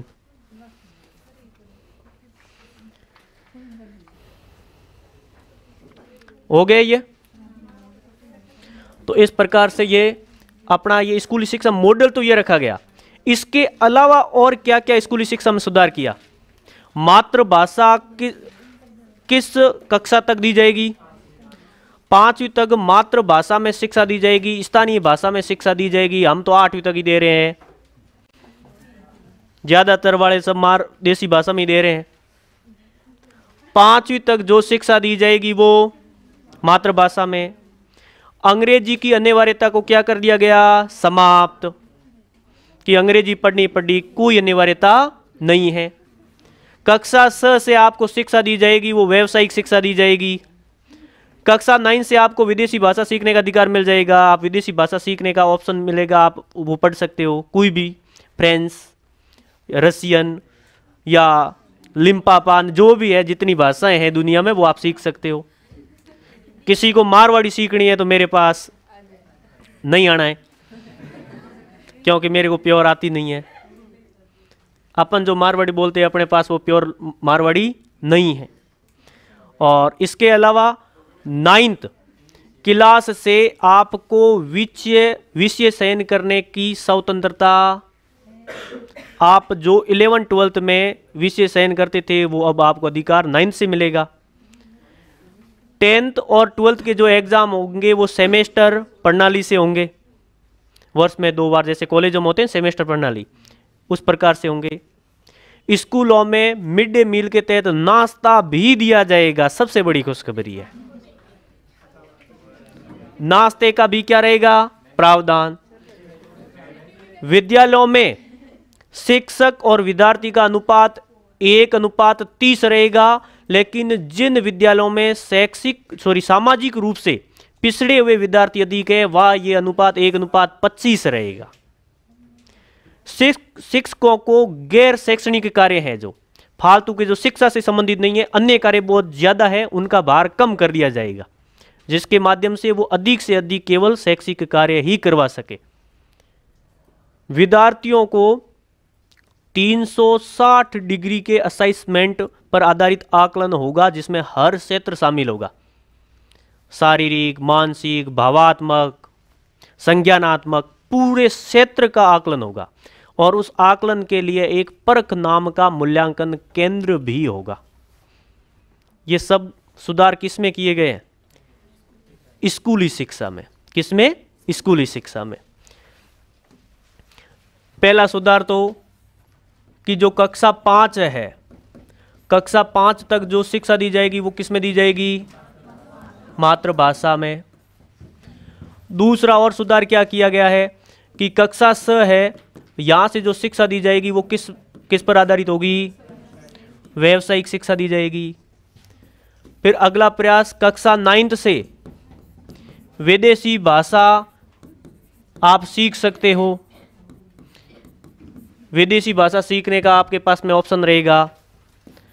कक्षा 9th में सबसे बड़ी बात, कक्षा 9th से आपको विषय का चयन करने का क्या रहेगा, अधिकार रहेगा, स्वतंत्रता रहेगी, विषय चयन का आपके पास अधिकार रहेगा।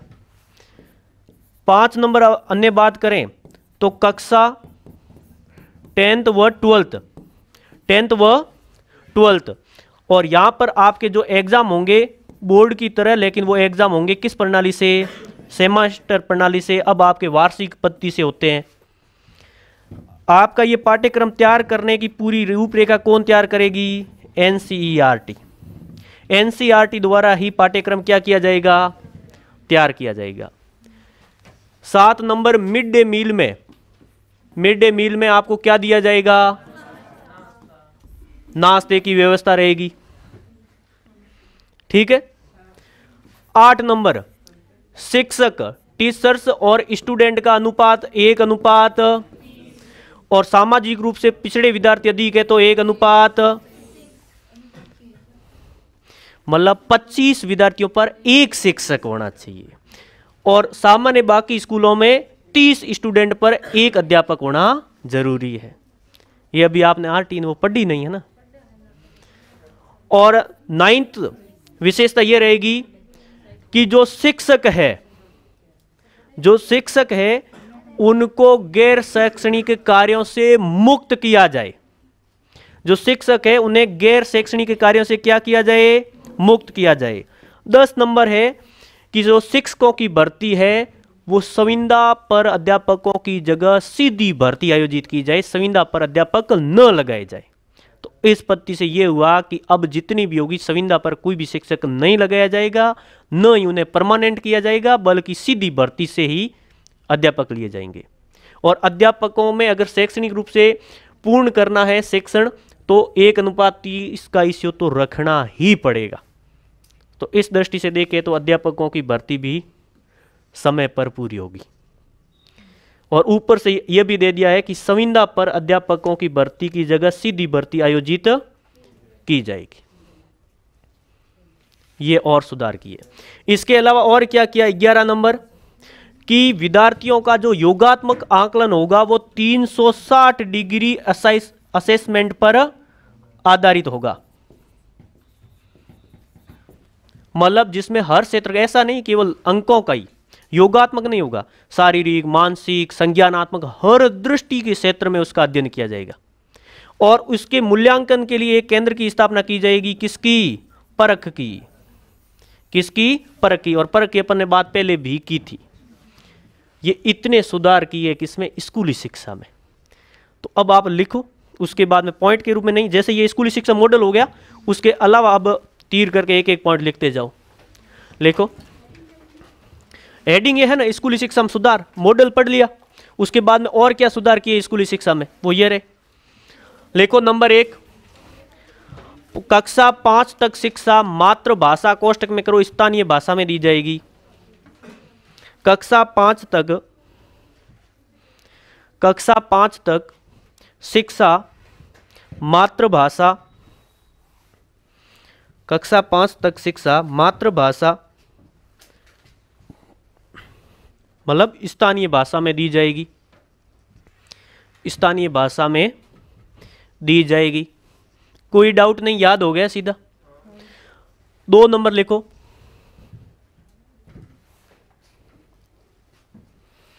कक्षा 6 से विद्यार्थियों को व्यावसायिक शिक्षा दी जाएगी। कक्षा 6 से विद्यार्थियों को व्यावसायिक शिक्षा दी जाएगी।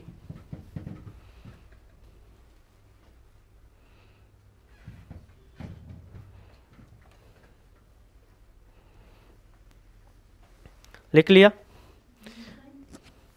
व्यावसायिक शिक्षा दी जाएगी।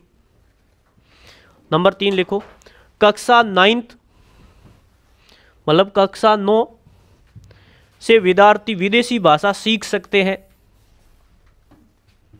कक्षा 9 से विद्यार्थी विदेशी भाषा सीख सकते हैं।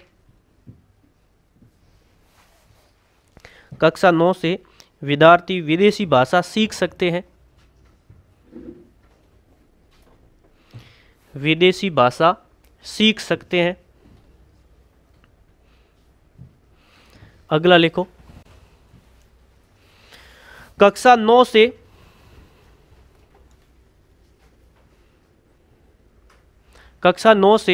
विद्यार्थी को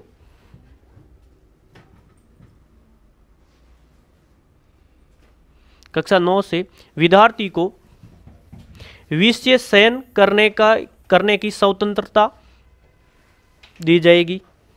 कक्षा 9 से विद्यार्थी को विषय चयन करने की स्वतंत्रता दी जाएगी। कक्षा 9 से विद्यार्थी को विषय चयन करने की स्वतंत्रता दी जाएगी।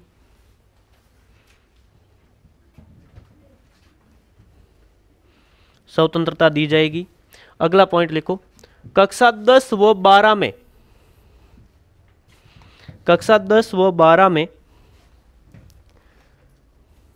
बोर्ड परीक्षाओं के स्थान पर कक्षा 10 व 12 में बोर्ड परीक्षाओं के स्थान पर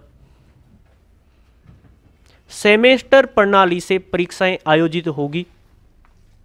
कक्षा 10 व 12 में बोर्ड परीक्षाओं के स्थान पर सेमेस्टर प्रणाली से परीक्षाएं आयोजित होगी। आपने लिख लिया, मतलब शॉर्ट में हपीट बजा लियो है, बढ़िया। कक्षा 10 व 12 में बोर्ड परीक्षाओं के स्थान पर सेमेस्टर प्रणाली से परीक्षाएं होगी। अगला लिखो,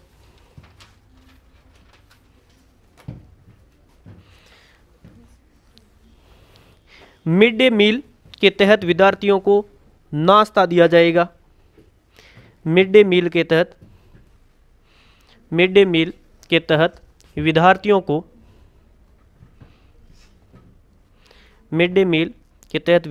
को नाश्ता दिया जाएगा।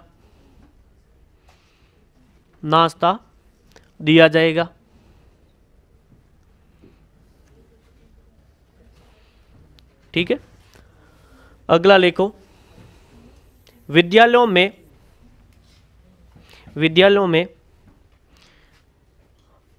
अध्यापक व छात्र अनुपात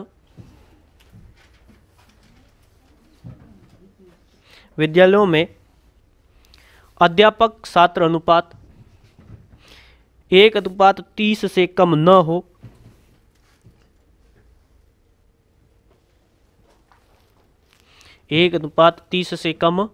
हो। अगर सामाजिक रूप से पिछड़े विद्यार्थी किसी विद्यालय में अधिक है तो यह अनुपात कितना होगा? तो इसी में लिख लो, सामाजिक रूप से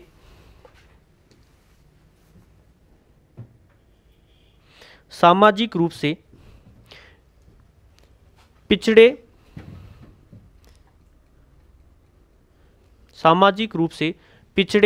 विद्यार्थी विद्यालय में अधिक होने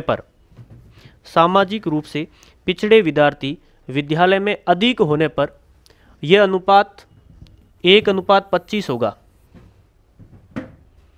यह अनुपात 1:25 होगा।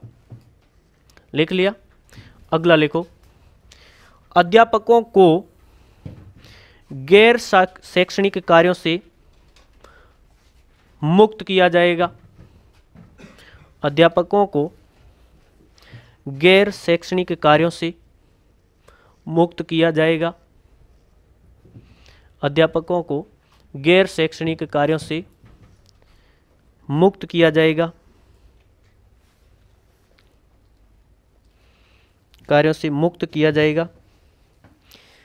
अगला लिखो, संविदा पर आधारित शिक्षकों के स्थान पर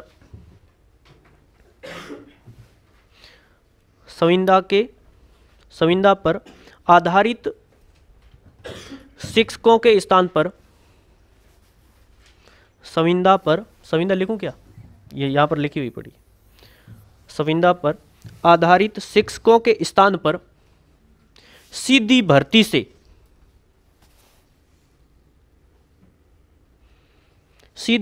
से शिक्षकों को नियुक्त किया जाएगा। सीधी भर्ती से शिक्षकों को नियुक्त किया जाएगा, शिक्षकों को नियुक्त किया जाएगा, नियुक्त किया जाएगा। अगला लिखो,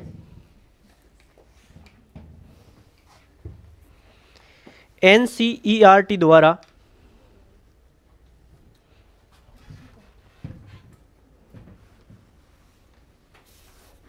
एनसीईआरटी द्वारा पाठ्यक्रम की रूपरेखा तैयार की जाएगी। एनसीईआरटी द्वारा पाठ्यक्रम की रूपरेखा तैयार की जाएगी, की रूपरेखा तैयार की जाएगी, तैयार की जाएगी। अगला लिखो,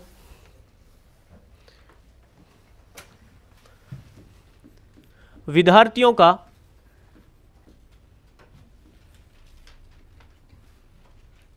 360 डिग्री पर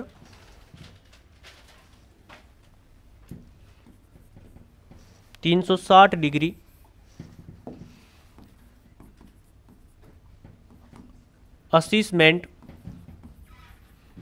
पर आधारित योगात्मक आकलन होगा, आकलन होगा।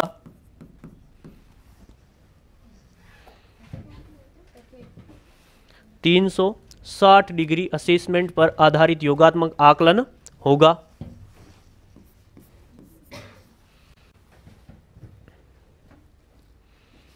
आकलन होगा।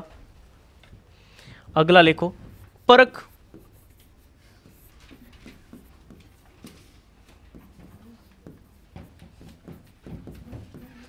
नामक मूल्यांकन केंद्र स्थापित होगा,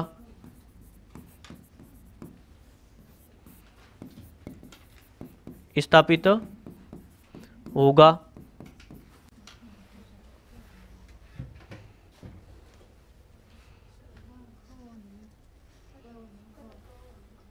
परख, वो खोज परख था, खोज परख, ये परख है ये, और ये क्वेश्चन रीट में पूछा गया है। Performance assessment review analysis knowledge for holistic development, इस परख का पूरा नाम है। आप कहो तो लिखवा भी दूं। परख का पूरा नाम क्या है? Performance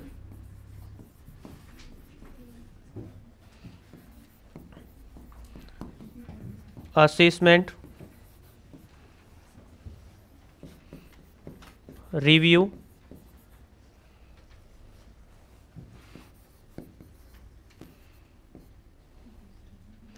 analysis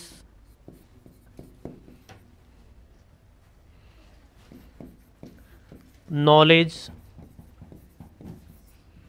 for holistic development.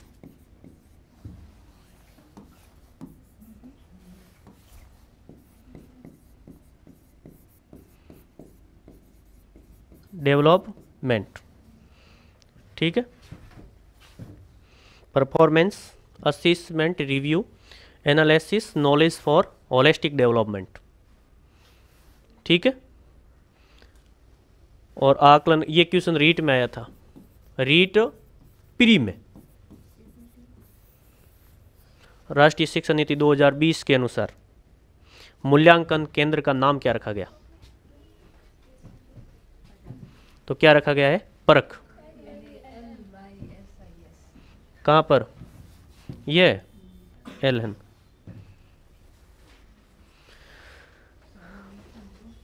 और ये अपने पूरा था स्कूली शिक्षा में सुधार। अब अपन कहां से ले जाएंगे? उच्च शिक्षा में सुधार। उच्च शिक्षा में क्या सुधार किया वो वहां पर पढ़ेंगे। अब यहां से कैसे क्वेश्चन आएंगे वो तो आपके टेस्ट होगा, उसमें आपको दिख जाएंगे। अब आप केवल इतने आधारित पॉइंटों को याद कर लो बस। याद तो क्या, ज़्यादातर तो माइंड में ही रह जाते हैं। हाँ ठीक है, 5वीं तक मातृभाषा, बाद में व्यावसायिक, 9th से विशेषण विदेशी भाषा, सेमेस्टर प्रणाली, नाश्ता भी दे रहे हैं, अनुपात कौन सा है, सब लगभग मुझे ऐसा लगता है कि नॉर्मल ही है। ठीक है। अब अगला कौन सा है अपना, सी, उच्च शिक्षा में सुधार। अब उच्च शिक्षा में क्या सुधार हुआ है उसकी अपन बात करेंगे।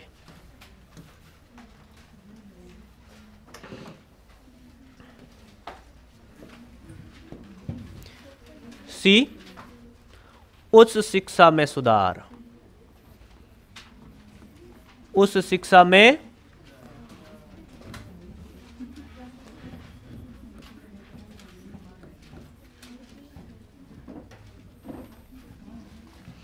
अब उस शिक्षा में सुधार किया गया। इसमें सबसे पहला सुधार तो क्या रखा गया,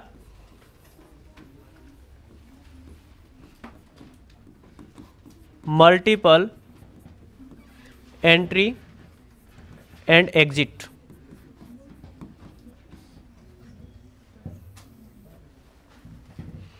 मल्टीपल एंट्री एंड एग्जिट, पहला इस सिस्टम, यह सुधार मुझे बहुत बड़ा लगा। मतलब इसके तहत क्या किया गया कि कोई विद्यार्थी पहले शिक्षा के क्षेत्र में किसी कारणवश बीच में ही उच्च शिक्षा को छोड़ देता था, तो ऐसी स्थिति में वो पूर्ण रूप से उस शिक्षा से वंचित हो जाता था, उसको नए सिरे से अध्ययन करना पड़ता था। यह सिस्टम था कि नहीं था। लेकिन अब क्या किया है कि मल्टीपल एंट्री एंड एग्जिट, आप भारत की किसी भी यूनिवर्सिटी में 1 साल की अगर डिग्री करके निकल जाओगे तो आपको सर्टिफिकेट प्राप्त हो जाएगा, और उसके बाद में उसी सर्टिफिकेट को लेकर आप भारत के किसी दूसरे विश्वविद्यालय में जाओगे तो आप वहाँ सेकेंड ईयर में एडमिशन ले सकते हो उस सर्टिफिकेट के नाम पर। फिर वहाँ पर आप दूसरे साल की जो डिग्री करोगे उसे क्या कहा जाएगा, डिप्लोमा कहा जाएगा। और वहाँ से भी आपने छोड़ दिए तो फिर आप तीसरे, ऐसे करके आप 4 वर्ष की डिग्री अलग अलग यूनिवर्सिटी से भी प्राप्त कर सकते हो। और इन 4 सालों में भी आपको फिर एक अलग से प्रगति पत्र दिया जाएगा, एकेडमिक क्रेडिट बैंक कार्ड जिसका नाम रखा गया, जिसमें पूरे के पूरे आपके डिजिटल अंक है वो 4 वर्षों के एक ही कार्ड में रहेंगे और वो आपकी फाइनल डिग्री रहेगी। क्योंकि आपने जहां पर जिस भी यूनिवर्सिटी में अध्ययन किया है वहां के जो अंक है वो डिजिटल रूप से एक ही जगह पर जाएंगे और उसके रूप में वो जाएंगे उस शिक्षा विभाग गठित किया जाएगा, उसमें वहां से आप उसको निकाल सकते हो। और किसी भी यूनिवर्सिटी में एडमिशन लेने के लिए आपके कॉमन एडमिशन टेस्ट का भी क्या किया गया है, प्रावधान किया गया है। और आपकी जो ये शिक्षा है उस शिक्षा है उसका अंतर्राष्ट्रीयकरण किया गया है, भारत की टॉप यूनिवर्सिटी को विदेशों में भी स्थापित किया गया है, जिससे विद्यार्थी वहां पर अध्ययन करने के साथ वहां की शिक्षा को भी समझ सके। इसके अलावा जो एमफिल की डिग्री थी उसकी अनिवार्यता को क्या कर दिया गया है, समाप्त कर दिया गया है। और शैक्षणिक क्षेत्र में ग्रेजुएशन करने के लिए 4 साल की इंटीग्रेटेड बीए बीएड को अनिवार्य कर दिया गया है। अगर आपको शैक्षणिक क्षेत्र में नहीं जाना है, मतलब प्रशिक्षण के रूप में शिक्षक नहीं बनना है, तो आप 3 साल की क्या करोगे, बीए। आपको प्रशिक्षण क्षेत्र में शिक्षक बनना है तो उसके लिए आपको 4 साल की बीए बीएड करनी पड़ेगी, और वो उस डिग्री को अनिवार्य किया है और उसे लागू भी कर दिया है और सब कर भी रहे हैं। उसके बाद में अगर आपको पोस्ट ग्रेजुएशन करनी है तो उसके लिए एक मास्टर कार्यक्रम संचालित किया गया है, मास्टर कोर्स जो 5 वर्ष का है, जिसमें आपको बीए बीएड और एमए भी साथ में होगी। और इस पूरी उच्च शिक्षा के लिए एक उच्च शिक्षा आयोग का क्या किया जाएगा, गठन। वो एकल निकाय होगा, अलग अलग डिपार्टमेंट के रूप में पूरी शिक्षा व्यवस्था का एक ही निकाय होगा, जिसमें मेडिकल और आईआईटी शिक्षा को छोड़कर सबका वो एक ही विभाग होगा। ये किस में व्यवस्था की गई है, उच्च शिक्षा में। ठीक है, तो अब आप आ जाओ यहां पर, मल्टीपल एंट्री एंड एग्जिट, और जिसके तहत first year, second year, third year और फिर आप फाइनल, इसमें आपके अलग अलग डिग्री के नाम भी रखे गए। फर्स्ट ईयर करोगे तो आपको क्या मिलेगा,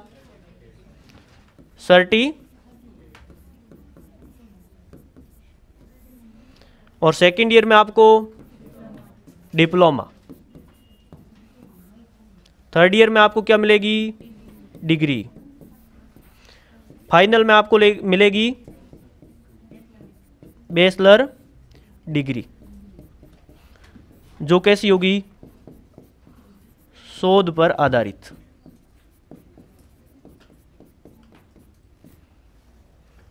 ठीक है,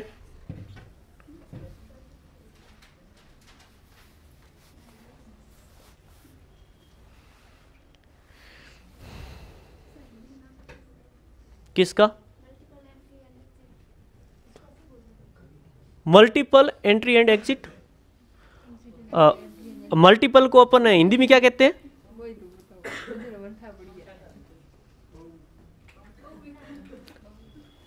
मल्टीपल को अपन क्या कहते हैं, अरे बहु नहीं कहते हैं, सासू कहते होंगे, जो भी कहते होंगे। प्रवेश एवं निकासी मतलब बहुविकल्पीय प्रवेश व निकासी। कभी कभी क्या होता है, हिंदी तो आती है लेकिन कभी कभी क्या हिंदी का शब्द नहीं आता, इंग्लिश का ज्यादा आ जाता है। और वैसे तो इंग्लिश में तो बहुत होशियार है, माँ होशियार है।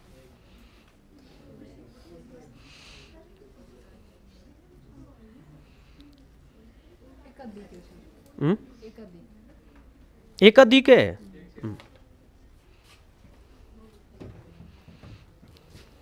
तो बहुविकल्प में विकल्प एक नहीं होता है, अधिक ही होते हैं, एकाधिक ही होते हैं, ऐसे ही होता है ना। हाँ, जो भी है रहने दो।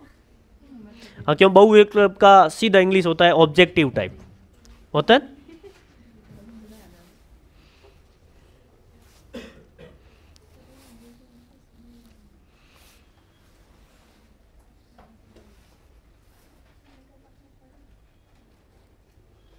ठीक है, अब इन सब की अलग अलग डिग्री के लिए फिर एक ही प्रगति पत्र दिया जाएगा जिसका नाम है एकेडमिक क्रेडिट कार्ड के नाम से। ठीक है, जिसका पूरा का पूरा वो रिकॉर्ड है वो उस एक ही प्रगति पत्र पर रहेगा। ठीक है, अब आगे बढ़े। 2 नंबर, विद्यार्थियों को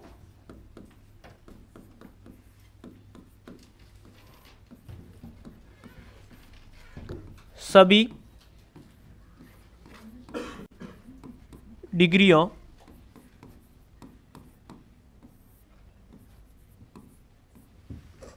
के अंकों को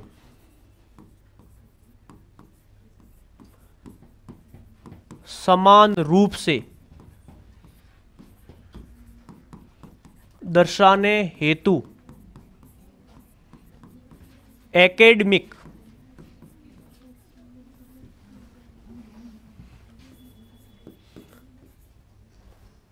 क्रेडिट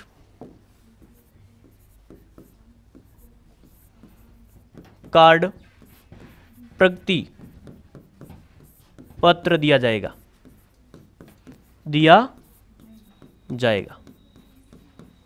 आपने अलग अलग यूनिवर्सिटी से first year second year final कर दी, उन सब के लिए फिर लास्ट में आपके एक ही मार्कशीट निकलेगी जो एकेडमिक क्रेडिट कार्ड प्रगति पत्र के नाम से होगी।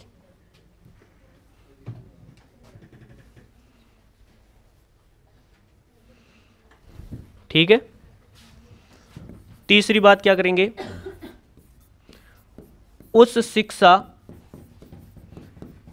के लिए विश्वविद्यालयों में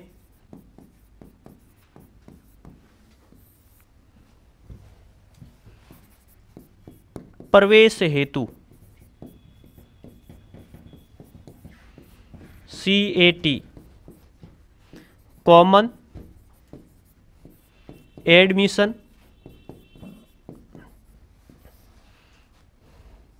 टेस्ट आयोजित होगी।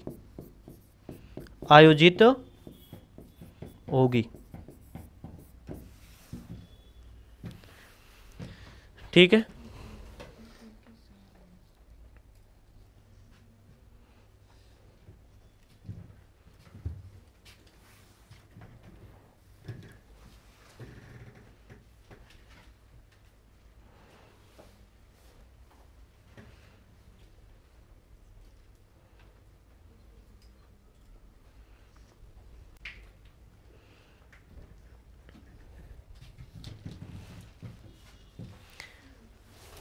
इसके बाद में 4 नंबर, शिक्षा का, उच्च शिक्षा का क्या किया जाएगा, अंतर्राष्ट्रीयकरण किया जाएगा। ठीक है, आगे बढ़ूं। कोई एक व्यक्ति पीछे रह जाए तो वो साइड वाले के देख भी सकता है, हाँ?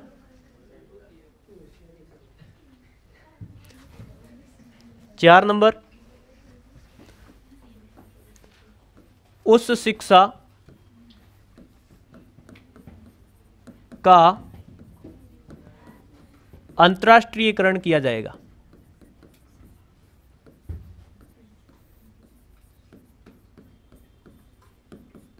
किया जाएगा।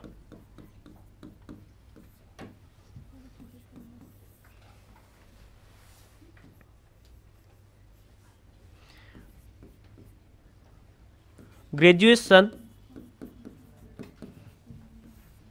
के लिए 4 वर्षीय कोर्स अनिवार्य होगा।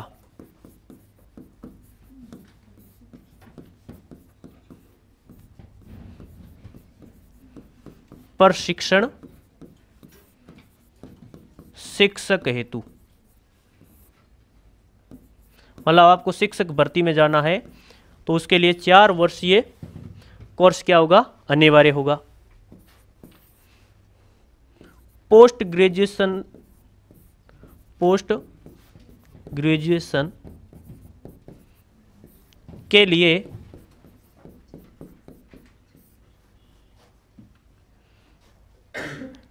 5 वर्षीय मास्टर कोर्स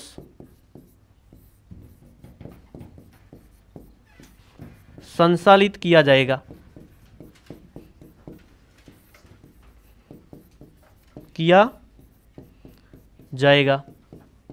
मतलब आपको बीए, बीएड और एमए करनी है तो उसके लिए एक साथ 5 साल का कोर्स, मास्टर कोर्स, और आपको बीए बीएड करनी है तो 4 साल का बीए बीएड या बीएससी बीएड, बीकॉम बीएड वो कोर्स होगा। तो उसमें आप केवल शिक्षा के क्षेत्र में ही जा सकते हो, और आपको केवल ऐसे ही प्रशासनिक सेवा में जाना तो 3 साल की वो बीए उस रूप में ही कंपलसरी रहेगी कि आपको केवल बीए ही करनी है, तो वो पहले वाली बीए ही रहेगी, उसके बाद में आप बीएड नहीं कर सकते। अब जो ये बीए कर रहे हैं ना, तो उनके बाद में धीरे धीरे ये 2 साल वाली बीएड अब समाप्त होने वाली है। क्यों अब समाप्त हो जाएगी? कारण कि अभी तो इस शिक्षा नीति के तहत 3 साल वाली बीए भी कर रखे हैं लोगों ने, तो उनको बीएड करवाएंगे। जैसे ही कि अब 12th के बाद में सबके पास में वो ऑप्शन समाप्त कर दिया गया है, तो उसके बाद में वो बीएड 2 साल वाली बीएड समाप्त हो जाएगी और ये फिर 4 साल वाली रहेगी। और पहली बात है, अब जो करेगा बीएड, जिसको बीएड करनी वो पहले से ही सीधा 1 साल बसत का ही प्रयास करेगा ना, तो वैसे ही वो एडमिशन नहीं लेगा उसमें।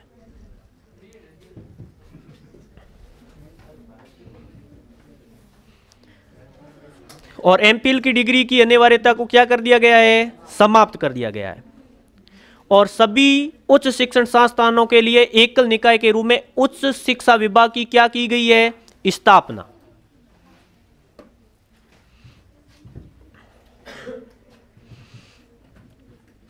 बढ़ो भाई, अब लास्ट में अपने उद्देश्य ही रहेंगे और अपना टॉपिक ही क्लियर हो जाएगा।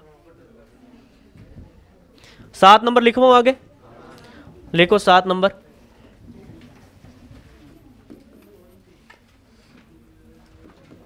एमफिल की अनिवार्यता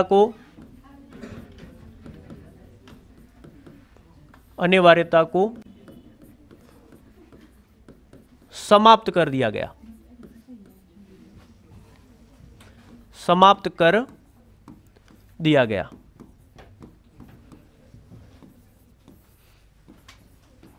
उस शिक्षण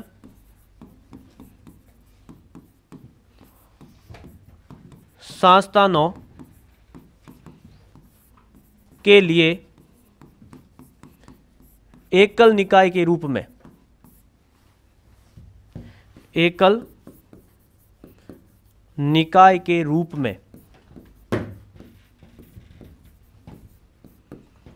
में उच्च शिक्षा आयोग का गठन किया जाएगा। गठन किया जाएगा, यह भी उल्लेख इसमें है राष्ट्रीय शिक्षा नीति 2020 में।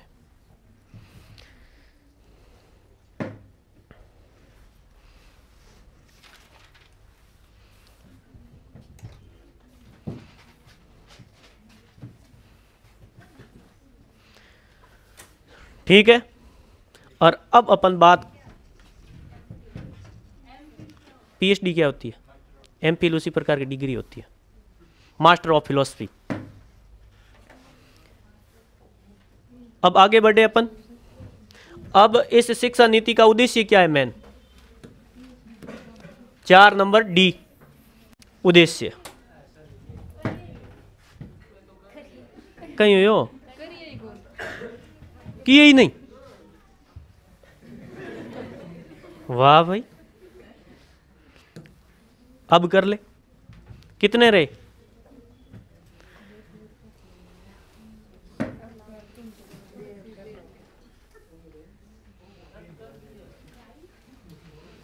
कर ले, कर।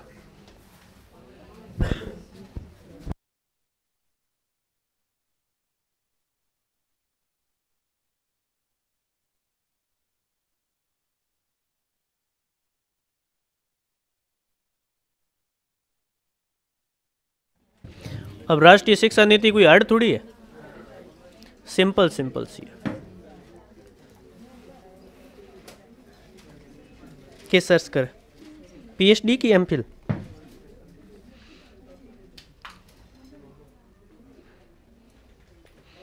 अच्छा,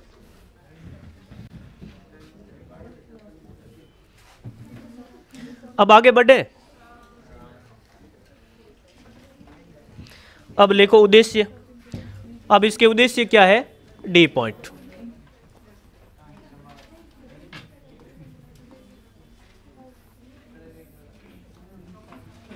उद्देश्य, अब इसके उद्देश्य क्या है? पहला तो उद्देश्य एक है ये कि जो विद्यार्थी है उनमें पहली शिक्षा कैसी थी? रटन पर आधारित और परीक्षा में केवल अंक हासिल करने के लिए शिक्षा ले रहे थे। रियलिटी ये है कि नहीं है? अब उस शिक्षा के स्थान पर वैचारिक समझ पर आधारित और तार्किक चिंतन पर आधारित शिक्षा को बल दिया गया, जिससे विद्यार्थी स्वयं उस शिक्षा का ज्ञान अर्जित करके कुछ भी जीवन में कुछ हासिल कर सके। मतलब ऐसी शिक्षा दी जाए कि विद्यार्थी खुद उसमें से आविष्कार करके अपना जीवन कौशल आराम से संचालित कर सके। पहला उद्देश्य तो ये। दूसरा, जो शिक्षा रटने पर आधारित थी उसके स्थान पर प्रयोगात्मक अधिगम पर क्या दिया गया? बल दिया गया कि विद्यार्थी जो करेगा वो अपने प्रयोग पर आधारित करेगा, पूरा सीखेगा, अधिगम करेगा, वो प्रयोग पर आधारित करेगा। तीसरा, बहुभाषावाद, मतलब विद्यार्थियों को केवल एक भाषा नहीं अन्य भाषा भी सीखने का अधिकार मिलेगा। ये 9th से प्रारंभ हो गया था। स्थानीय भाषा में शिक्षण को बढ़ावा दिया जाए तो 5वीं तक शिक्षा कैसे दी जा रही थी? मातृभाषा में। इसके अलावा मेन इस शिक्षा नीति का केंद्र बिंदु रहा है वो FLN और एक ECCE, मतलब अर्ली चाइल्डहुड केयरफुल एजुकेशन। मतलब विद्यार्थियों की प्रारंभिक जो है बचपन है उसमें शिक्षा पूरी सुनिश्चित की जाए, उस पर मुख्य फोकस किया गया। इसलिए तो आज 3 वर्ष से ही विद्यार्थी को क्या दी जा रही है? शिक्षा दी जा रही है। इसके अलावा कक्षा 3 से 18 तक, पहले सिस्टम क्या था? 1 से 8 तक निःशुल्क शिक्षा थी, और 5 वर्ष से लेके 18 वर्ष तक एजुकेशन का प्रावधान था। अब 3 से लेके 18 वर्ष तक निःशुल्क शिक्षा के रूप में प्रावधान कर दिया गया है, और 2030 तक और स्कूली शिक्षा में जो नामांकन है उसको 100% हासिल करना है, और 2035 तक उस शिक्षा में 50% तक नामांकन हासिल करना। यह भी इसका क्या था? मेन उद्देश्य। इसके अलावा जो विद्यार्थियों में ड्रॉप आउट हो रहा है उस ड्रॉप आउट की जो दर है उसको कम करना है। ये इसके मेन क्या थे? उद्देश्य थे। तो आप सबसे पहले तो उद्देश्य एक लिखो नंबर 1,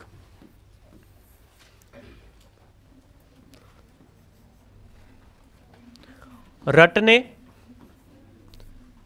व परीक्षा में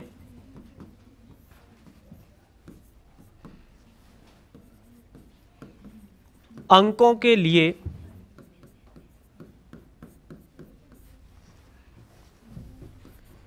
सीखने के स्थान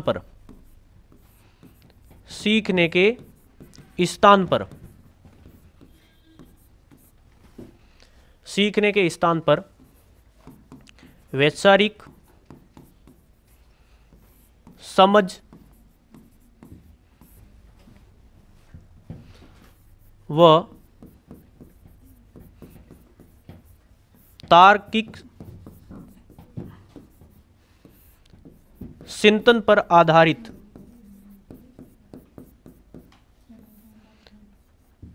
शिक्षा पर बल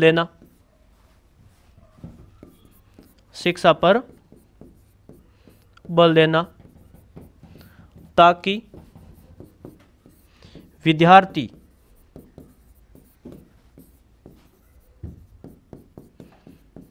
अर्जित ज्ञान के द्वारा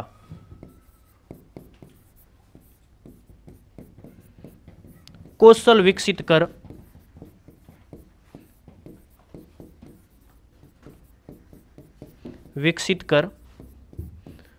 रोजगार प्राप्त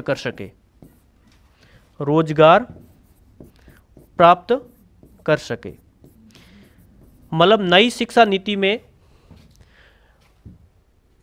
किस पीढ़ी से किस पीढ़ी में अवधारणा का स्थानांतरण हुआ है, तो रटने की बजाय के स्थान पर वैचारिक समझ पर अवधारणा में क्या हो गया है, परिवर्तन। पहले वाली शिक्षा थी रटने पर आधारित थी और वर्तमान जो शिक्षा आई है वो वैचारिक समझ पर आधारित हो गई है।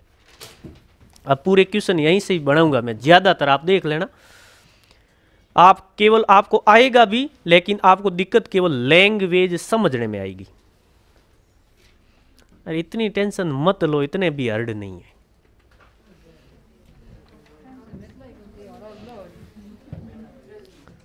थोड़ी थोड़ी टेंशन तो हो ही जाती है, और टेंशन नहीं है तो फिर क्या है। और पढ़ाई की तो टेंशन आप लेते ही हो, मैं कब भी दूं कि आप मत लो, फिर आप कौन से रुकोगे। हाँ हो जाती है, अपने आप हो जाती है। कभी कभी टेंशन मेरे पास भी आती है, मेरे को कहती है कि तेरे को हो जाऊं, मैंने कहा हो जा, फिर वो टेंशन होने के बाद में वापस चली जाती है। क्योंकि जो जैसी टेंशन होती है मैं सो जाता हूं, और नींद में वो क्या होती है, वापस चली जाती है। आपके पास आती है टेंशन रोज आवे?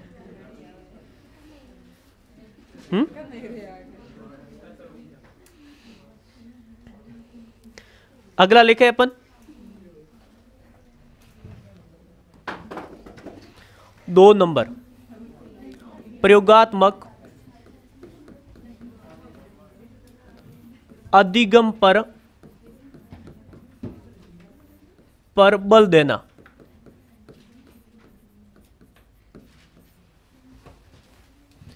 जिसमें अधिगम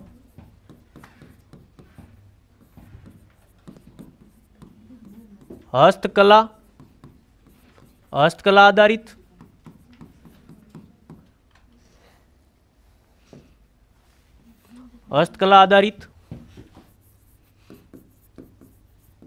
खेलकूद आधारित,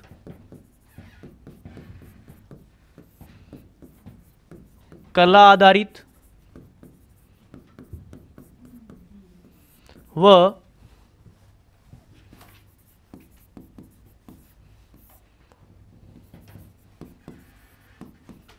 कहानी आधारित शिक्षण हो।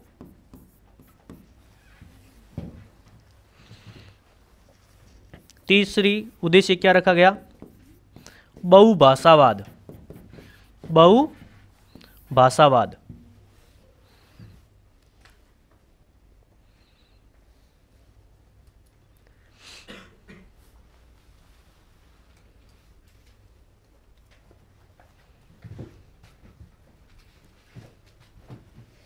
हो गया।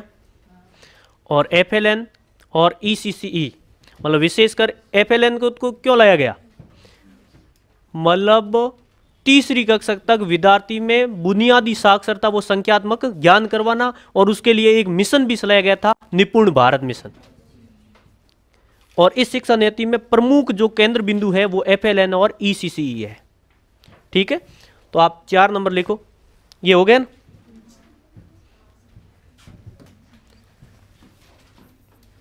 एफएलएन व ईसीसीई पर केंद्रित शिक्षण,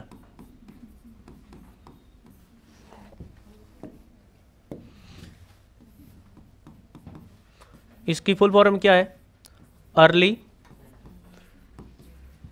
चाइल्डहुड केयर ऑफ एजुकेशन। और ये फुल फॉर्म भी पूछी जाती है, निम्न में से ईसीसीई की फुल फॉर्म है, तो ये भी क्वेश्चन आपको पूछा जाएगा। और एफएलएन की मैंने पहले लिखवा दी है आपको, क्या है, फाउंडेशन लिटरेसी एंड नंबरेसी।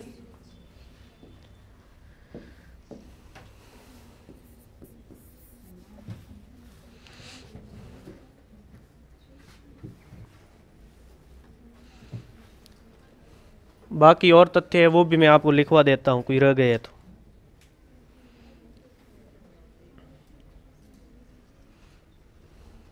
और उद्देश्य लिखो, यहां तक हो गया। Early childhood care of education. अगला लिखो, ड्रॉप आउट बच्चों को विद्यालय में पुनः जोड़ना। ड्रॉप आउट बच्चों को विद्यालय में पुनः जोड़ना। बच्चों को विद्यालय में, ड्रॉप आउट बच्चों को विद्यालय में पुनः जोड़ना, पुनः जोड़ना।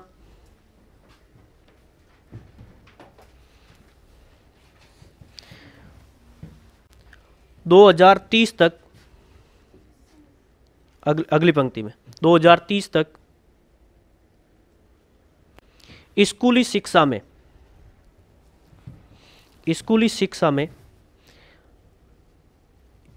शिक्षा में नामांकन 100% करना, नामांकन 100% करना।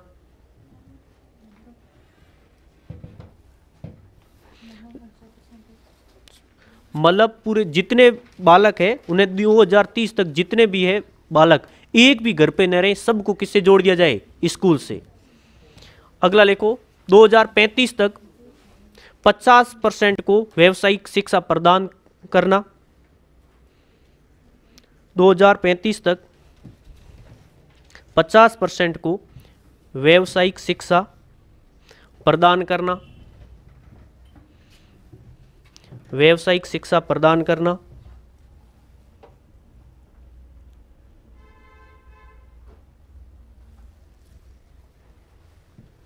अगला लिखो, 2030 तक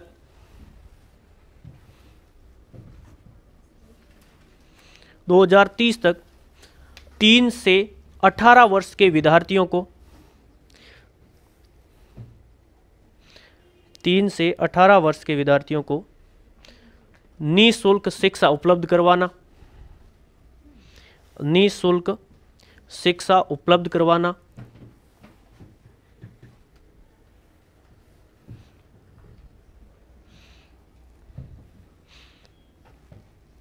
शिक्षा उपलब्ध करवाना। अगला लिखो, ड्रॉप आउट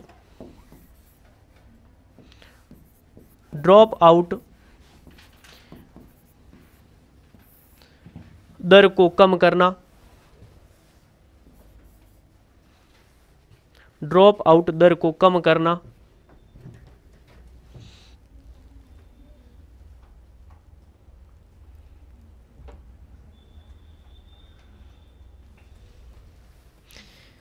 एक और लिख लो, रचनात्मक व तकनीकी पर आधारित शिक्षा को बढ़ावा देना, रचनात्मक व तकनीकी पर आधारित शिक्षा को बढ़ावा देना। और इस प्रकार से आपकी राष्ट्रीय शिक्षा नीति 2020 कंप्लीट हुई। रचनात्मक व तकनीकी आधारित शिक्षा को बढ़ावा देना। अब इसका अपन शॉर्ट में थोड़ा रिवीजन कर ले। नेप 2020, नेप 2020 जिसमें परिचय के रूप में अपन ने क्या पढ़ा था, फिर उसके स्कूली शिक्षा में बात की थी, फिर उच्च शिक्षा में, और फिर उसके उद्देश्य। परिचय के रूप में प्रथम शिक्षा नीति कब, दूसरी, तीसरी 29 जुलाई 2020। किसकी अध्यक्षता में कमेटी गठित हुई थी, कृष्णा स्वामी कस्तूरी रंगन। उसमें नई शिक्षा नीति में कितने भाग, अध्याय कितने, नई शिक्षा नीति में आधार स्तंभ कितने, 5। ठीक है। इसमें स्कूली शिक्षा में सुधार के रूप में क्या किया गया, मॉडल, स्कूली शिक्षा मॉडल क्या अपनाया गया, 5, 3, 3, 4। कक्षा 5 तक मातृभाषा में शिक्षा, कक्षा 6 से व्यावसायिक शिक्षा, कक्षा 9 में विदेशी भाषा पढ़ने का, और कक्षा 9 से विशेष चयन का अधिकार, और कक्षा 10 और 12 में सेमेस्टर प्रणाली से शिक्षा होगी। मिड डे मील में नाश्ता दिया जाएगा। अध्यापक विद्यार्थी अनुपात 1:30 होगा। सामाजिक रूप से पिछड़े विद्यार्थियों का 1:25 होगा। और साथ में शिक्षकों का जो भार है वो कम किया जाएगा, विशेषकर गैर शैक्षणिक कार्यों में। संविदा पर आधारित शिक्षकों के स्थान पर सीधी भर्ती से शिक्षक लिए जाएंगे। और योगात्मक आकलन 360 डिग्री असेसमेंट पर आधारित होगा। और मूल्यांकन केंद्र के रूप में पर्क की स्थापना की जाएगी। उस शिक्षा में सबसे पहले तो मल्टीपल एंट्री एंड एग्जिट, मतलब आप फर्स्ट ईयर में जो भी डिग्री करोगे, सर्टिफिकेट, सेकेंड ईयर में डिप्लोमा, थर्ड ईयर में डिग्री, और फोर्थ में आपको बैचलर डिग्री दी जाएगी शोध के रूप में। और साथ में आपको किसी भी यूनिवर्सिटी में एडमिशन लेना है तो CAT कॉमन एडमिशन टेस्ट देना होगा। शिक्षा का अंतर्राष्ट्रीयकरण किया जा रहा है और सभी डिग्रियों के लिए एक क्रेडिट कार्ड, जिसे एकेडमिक क्रेडिट कार्ड के नाम से जारी किया जाएगा। और उद्देश्य के रूप में तो आपको पता ही है, 3 से 18 तक सबको शिक्षा उपलब्ध करवाना, ड्रॉप आउट कम करना, ड्रॉप आउट को वापस जोड़ना, और प्रयोगात्मक अधिगम पर बल देना, बहुभाषावाद पर बल देना, वैचारिक समझ पर आधारित शिक्षा देना रटने की बजाय। ये सारे इसके क्या थे, उद्देश्य थे। तो इस प्रकार से अपनी राष्ट्रीय शिक्षा नीति कंप्लीट हुई।